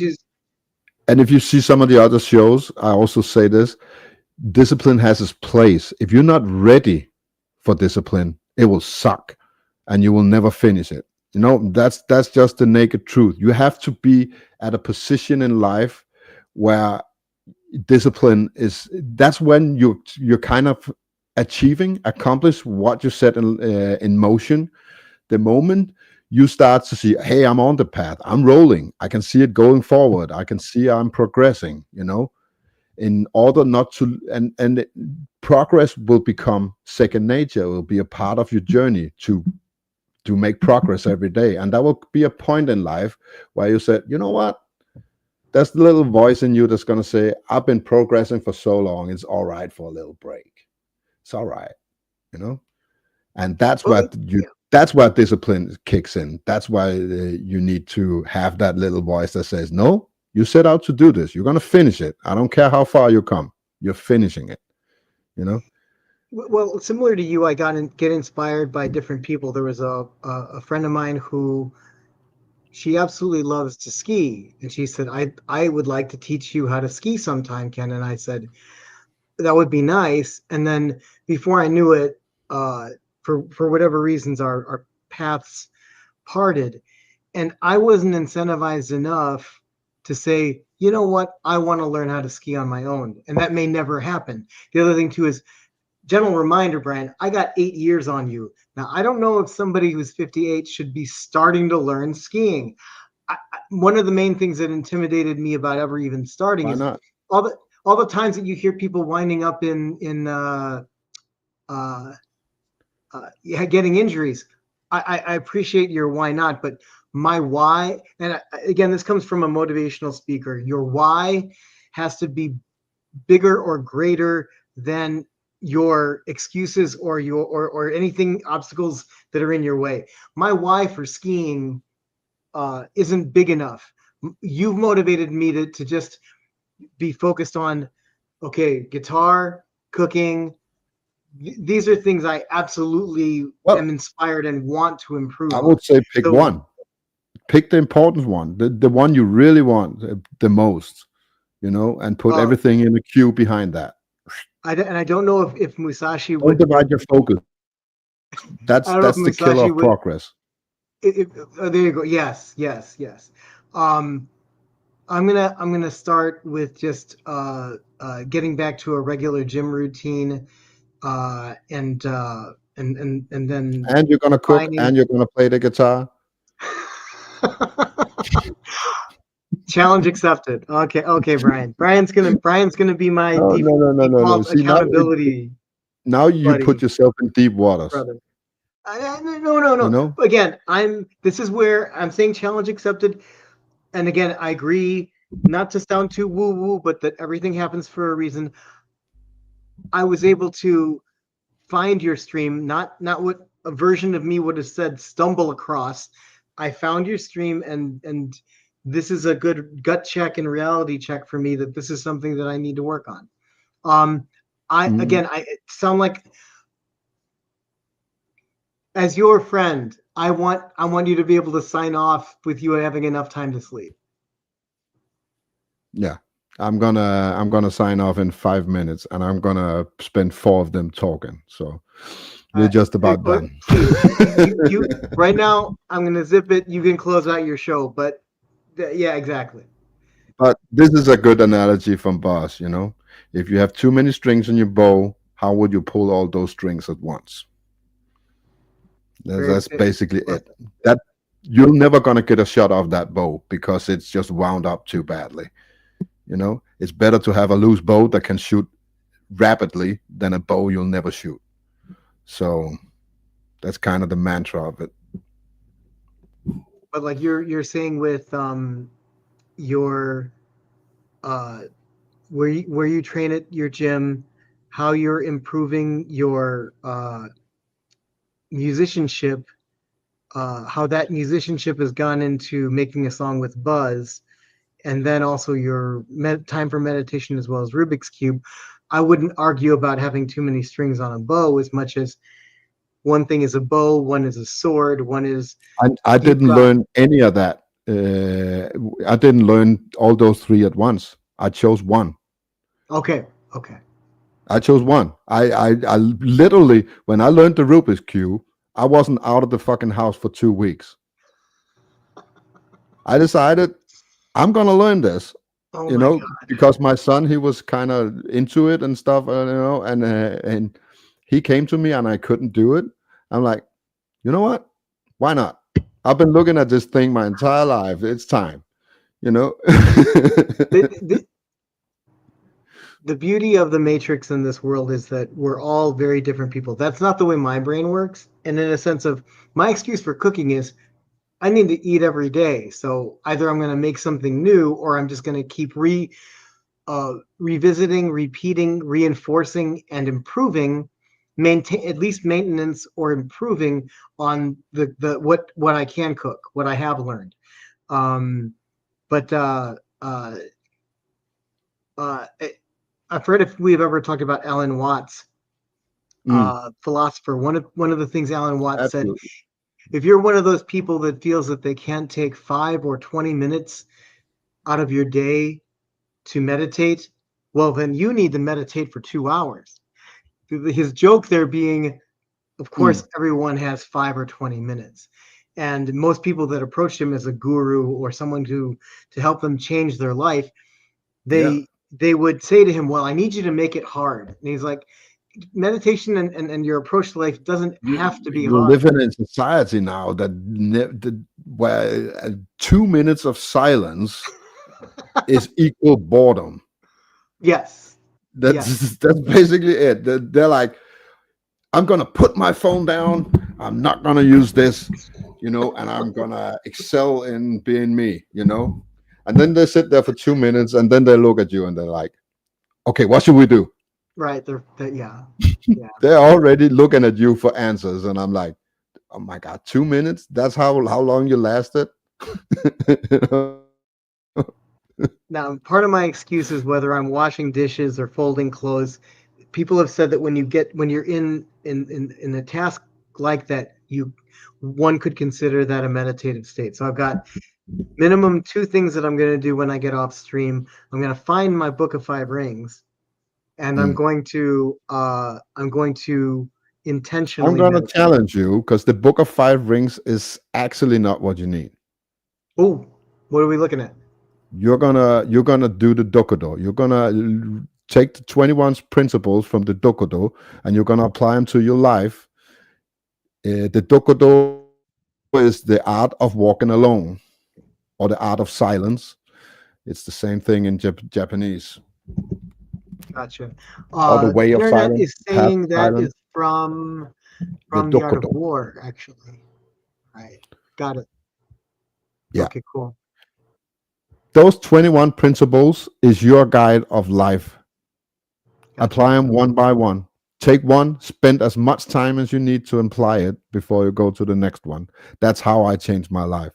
That 21 rule guideline right there is what changed my life. All right. And that's what you need. Well, I appreciate that, but I'm still gonna find That's okay. Art of War. No, I meant in terms of the just a little bit. Take some time out to read that, what have you. But no, exactly. And there's the thing is taking those 21 principles and being able to integrate it. How does it fit? How will those fit with the way that I'm approaching my path? I was about to say that big, scary, generic word life, but I like how you've synthesized it down to your individual path.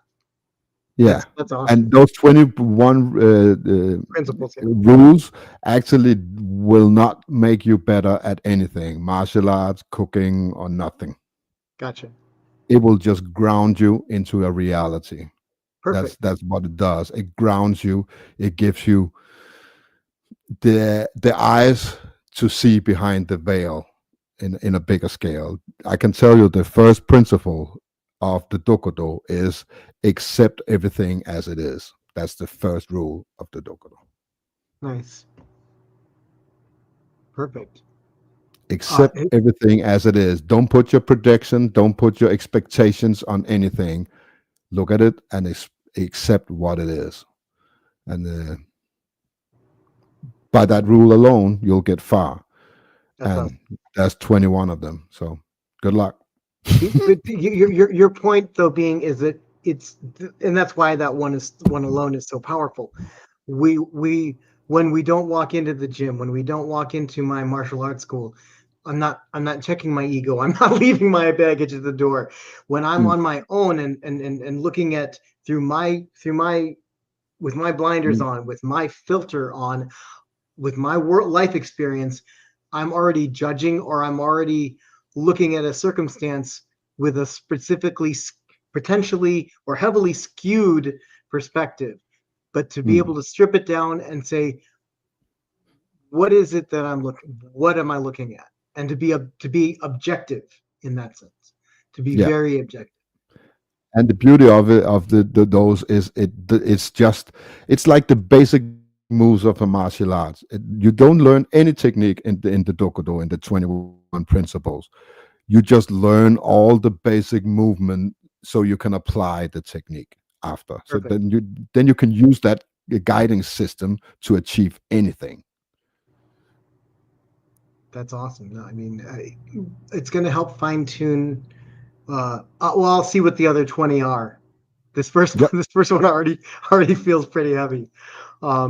But It is, it, because you also have to accept your own flaws and your people around you flaws, and you have to, yeah.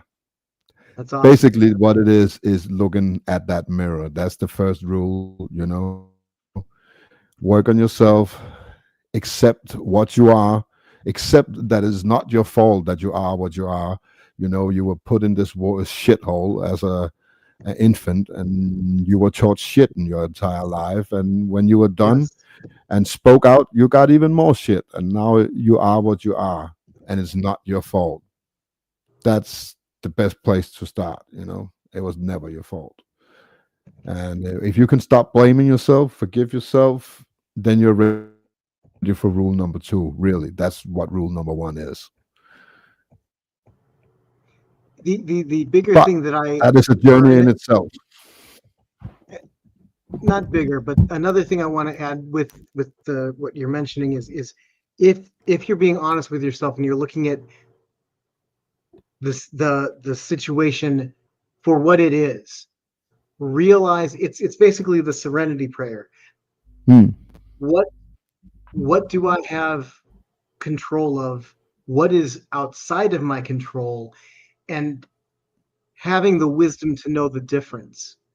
Hmm. Uh, so many things we cause ourselves stress or worry because we feel like we should be able to do something about a situation. But if it's Hmm. outside of your control, it doesn't matter how much you want to do something about that situation. You won't be able to. So stop punishing yourself for how you can't change the outcome because you were never going to be able to. No, no, and If you're it's challenging me yeah. you're challenging me to have the bravery that if it is an outcome I can affect, then it's absolutely on me to uh, try to produce a positive outcome. Let me say, if you can apply those 21 rules in the Dokodo to your life, then you're better than me, Ken, because I can't do that. I won't. Yeah, Just, I'm gonna keep my. just to keep it open so you don't feel like a failure. You're No. supposed to fail. Th- Those rules is all that they are. You're supposed to fail them all. Yeah, I already know at least for the next for an unmeasurable amount of time. That first one alone has that thing of, am I going to be able to be objective? Am I going to be able to see the situation for really for what it is versus what Mhm. I perceive it to be with my own biases. That Or already is. everybody else wants you to perceive it as. It doesn't even have to be you. Peer pressure is one of the worst thing in this world. Oh no, I detached myself from that quite some time ago, but Yeah, and yet it creeps in sometimes. oh no, It no, always does. absolutely, absolutely, absolutely. Yeah, I do that. I do it all the time. I'm like, fuck, it got me again. Damn it. Well, And I think that's back to work on it. the and that's the thing about being on your path is to allow yourself some grace, definitely forgive yourself and know that you're going to have missteps, but Mm. reframe or return to your frame of, okay, I know I messed up, or that really wasn't quote unquote so bad, or that if I were to do that situation again, or if that comes up again, I'm going to handle it differently, or hope that I'll handle it differently. Yeah. Yeah. Or just never think that you got there. Never think you accomplished something. There will always be something out there that will put you back to the drawing board. But the moment you think you're there, that's where you lose. The moment The you think you excelled as far as you can go is the moment you you will digress. the what was the thing that I was going to part of it is being true to yourself, but another part of it is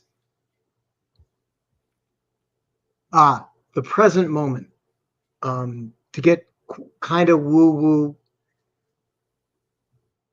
there are those who believe the past doesn't exist, the future hasn't happened yet. All we have is the present moment and how we conduct ourselves, how we choose to act, how we choose to respond. And there are people who split hairs over, well, don't react, choose to respond. In that react is typically usually it's adrenaline, it's fear based, it's shooting from the hip, it's emotional. Yeah. If you take time to, I'm sure what the other 20 principles, if not even the first one, is you're going to respond differently if you take the time to apply that first principle and say, okay, somebody bumped into me. Well, did they mean it maliciously? Did I spill coffee on myself because they bumped into me? Be able to really. And here's an important one. Did it hurt? I Because if it choose to didn't be hurt, offended. all of the reason you just gave me does not matter. If Right it didn't there, hurt, exactly. Absolutely. Absolutely. you know, it doesn't matter if it's on purpose or not on purpose, as long as it didn't hurt. I don't give a shit. If it's on purpose, yeah, you might have to tell them, please don't do that again. You know, I have if to it's not on apologize, purpose, I have to apologize, Brian. Something's come up, so I got to get going. But all right, and that I'm works out gonna finish because you got this to up close things anyway. off. So I gotta sleep. That, thanks so much for having me on, and thanks Yeah, to seeing Buzzacino and Annette. Take care, everybody, and hopefully I'll see you next week Sunday. I will be here. That's the discipline. So how are you guys, Annette and Buzz? You all good? Yeah, I know you're having a hard time, Annette. I'm sorry about that. If you need to call me, you just do that, okay? Even though I gotta sleep soon. I got a couple of minutes if you want to talk. So yeah, today I've been talking about discipline. Discipline comes in the end of progress, not before progress. That's the thing people where they make mistakes. They start with discipline, and then the thing they're trying to do will become a chore, and they won't feel the progress. They won't ever get to progress because they were pushing themselves to something they were not ready for. So instead, start light. No matter what you do, start light. Start with something you can get that accomplishment in, And when you're accomplishing something, do the discipline. So if you said to yourself, "I'm gonna hit the gym," don't start training 3 times a week. Go for a walk 2 times a week. Start there.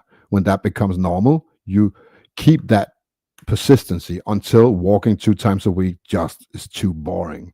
And then you will evolve for the next step. You'll find out what the next step is. Don't jump into deep water and let discipline or motivation drive you. It should be you driving the engine, not the feeling of accomplishment. As long as you're moving, you're getting somewhere. But if you burn that engine up, you're going to be stuck at the side of the road and get nowhere. So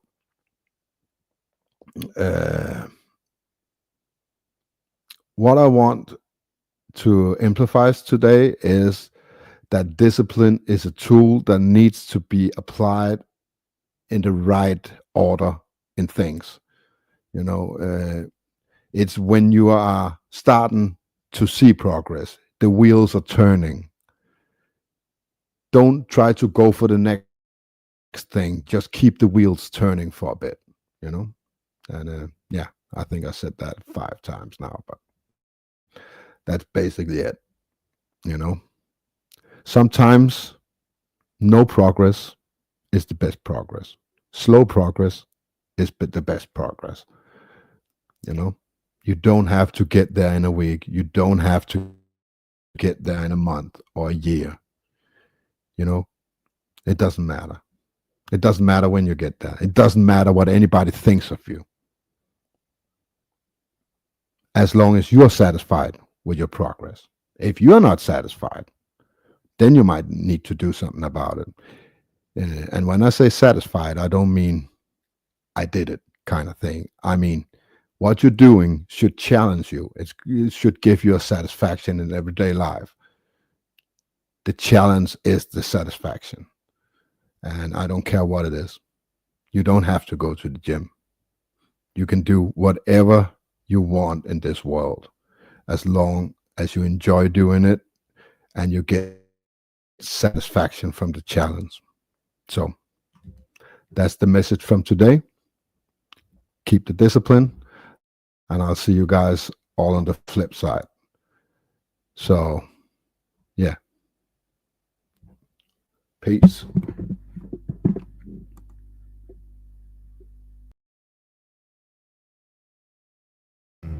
Could make you so relentless that people think you're insane. Miyamoto Musashi cracked the code in his book of 5 rings. Take a deep dive into his 5 brutal lessons and transform yourself into a force that defies normal. The Earth Ring. Ground yourself. Face the brutal truth. The first step to becoming a disciplined monster is to stop lying to yourself. Most people live in a fog of delusion, convincing themselves they're busy or trying hard. Musashi's Earth Ring is a cold slap to the face. It demands you confront the raw, unfiltered truth about where you stand. Musashi wrote, in the construction of houses, the choice of wood is made. Straight, unknotted timber of good appearance is used for the revealed pillars, while knotted timber is used for the inner structure. Translation: you can't build anything strong until you know precisely what you're working with, including its strengths and weaknesses. Imagine yourself working a desk job and think you are grinding. You wake up at 8 a.m., scroll through social media for an hour, get to work late, and spend half your day flipping between emails and cat videos. And by evening, you feel exhausted from doing nothing real. Sound familiar? But what if you decided to track every minute of your day for a week and find out that the results were even more ugly than you think? 5 hours a day on your phone, 3 hours of actual work, and a whole lot of mental noise. You aren't busy. You are just a slave to distraction. The Earth Ring principle is simple but savage. Know every crack in your foundation. Musashi, do not sugarcoat it. The way of the warrior is resolute acceptance of death. In discipline, that means accepting the death of your ego. You're not as productive as you think. You're not as focused as you claim. Track your time, your habits, your thoughts. Write down every minute spent scrolling, every task you avoided, every excuse you made. The numbers don't lie. Even if you do, that's the Earth Ring at work. It's not about feeling good, it's about seeing clearly. You can't change what you don't see. Start here.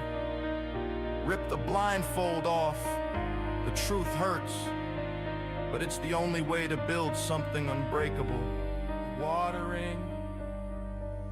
Go with the flow. So now you've seen the truth.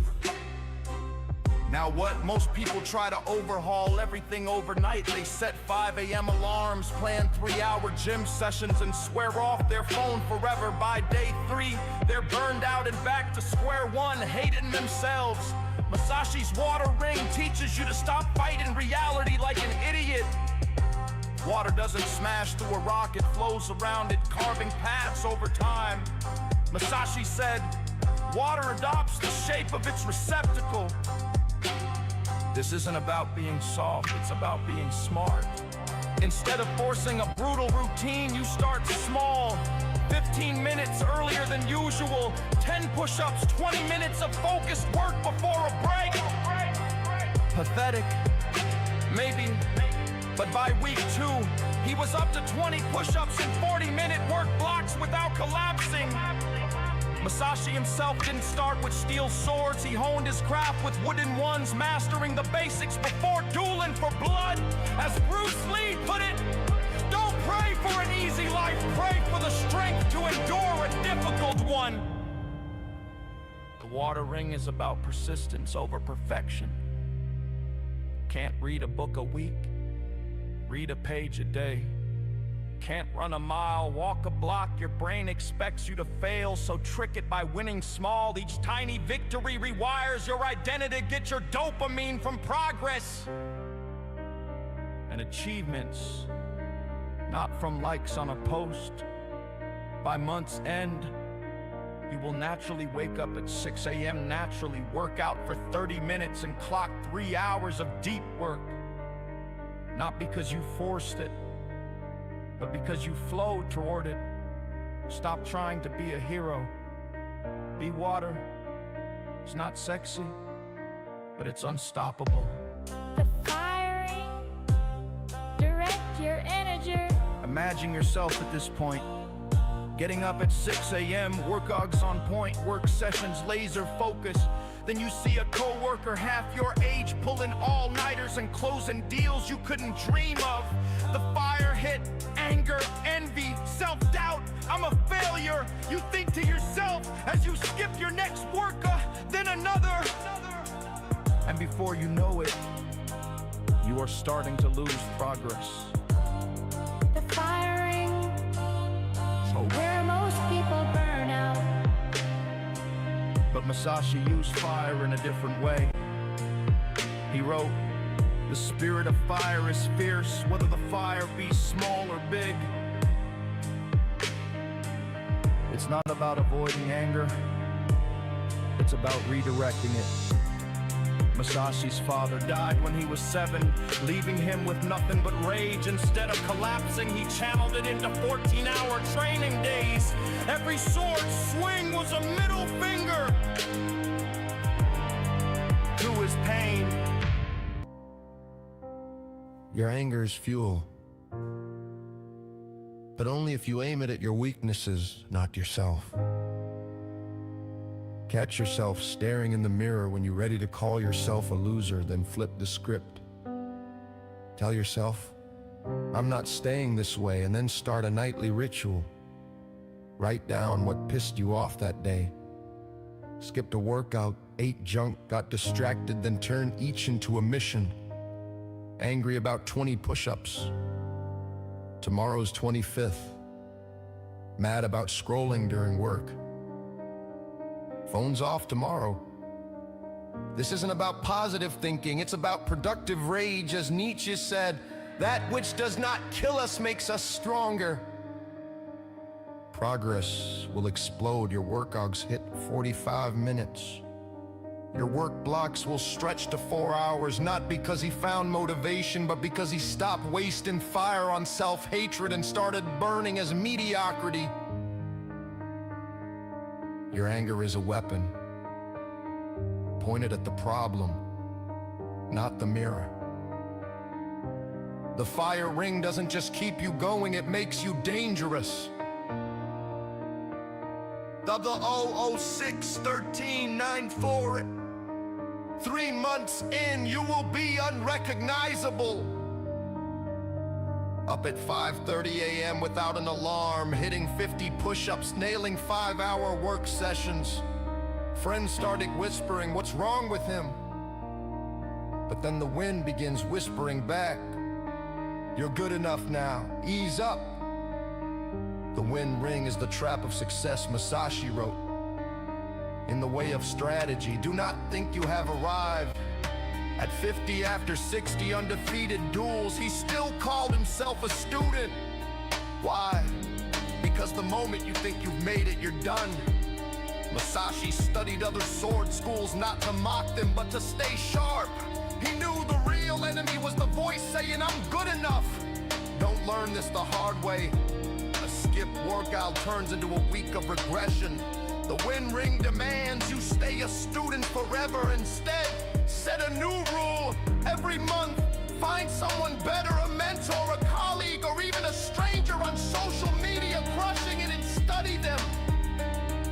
Someone who can challenge your discipline and keep you hungry.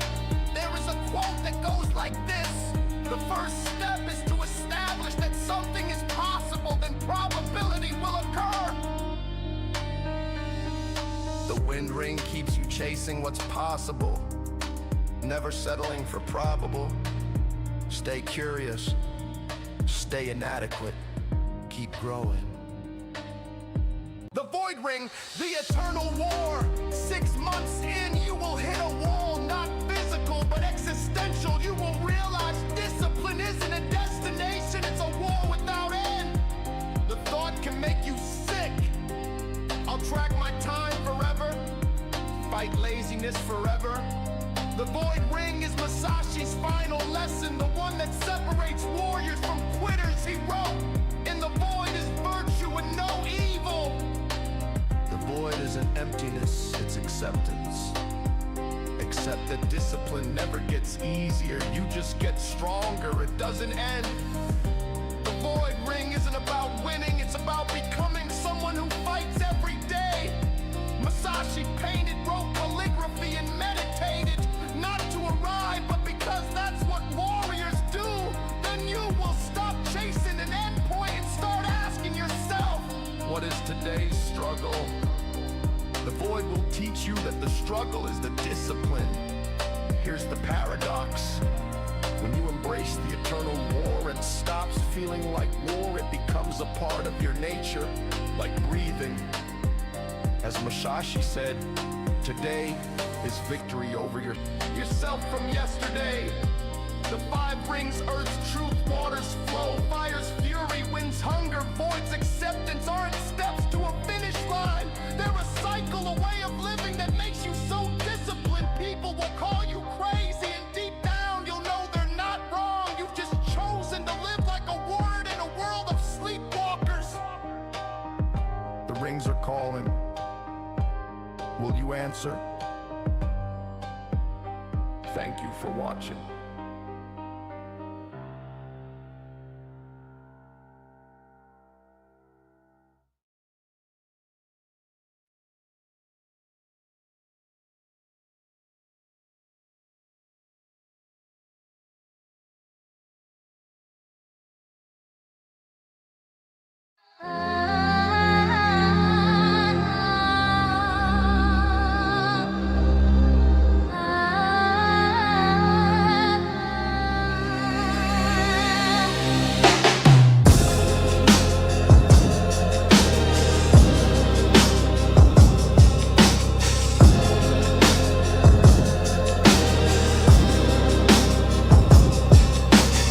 Smoke in the air, shadows on the ground. Cities crumble with a deafening sound. Rivers run dry, tears fill the sea. Is this the end, or where we're meant to be? From ashes we rise, like the phoenix we fly. Darkness and light dance in the sky. Break it to build, let the new world begin. Balance and chaos, yin and yang within. Whispers of hope linger in the haze, lost in the ruins, counting the days. Broken mirrors show fractured skies, but in the shards our courage lies. From ashes we rise, like the phoenix we fly. Darkness and light dance in the sky. Break it to build, let the new world begin. Balance and chaos, yin and yang within. The earth may shake, but we will stand tall. Through every fall, we answer the call. Hearts unbroken, still in our veins. We turn the wreckage into our domain. From ashes we rise.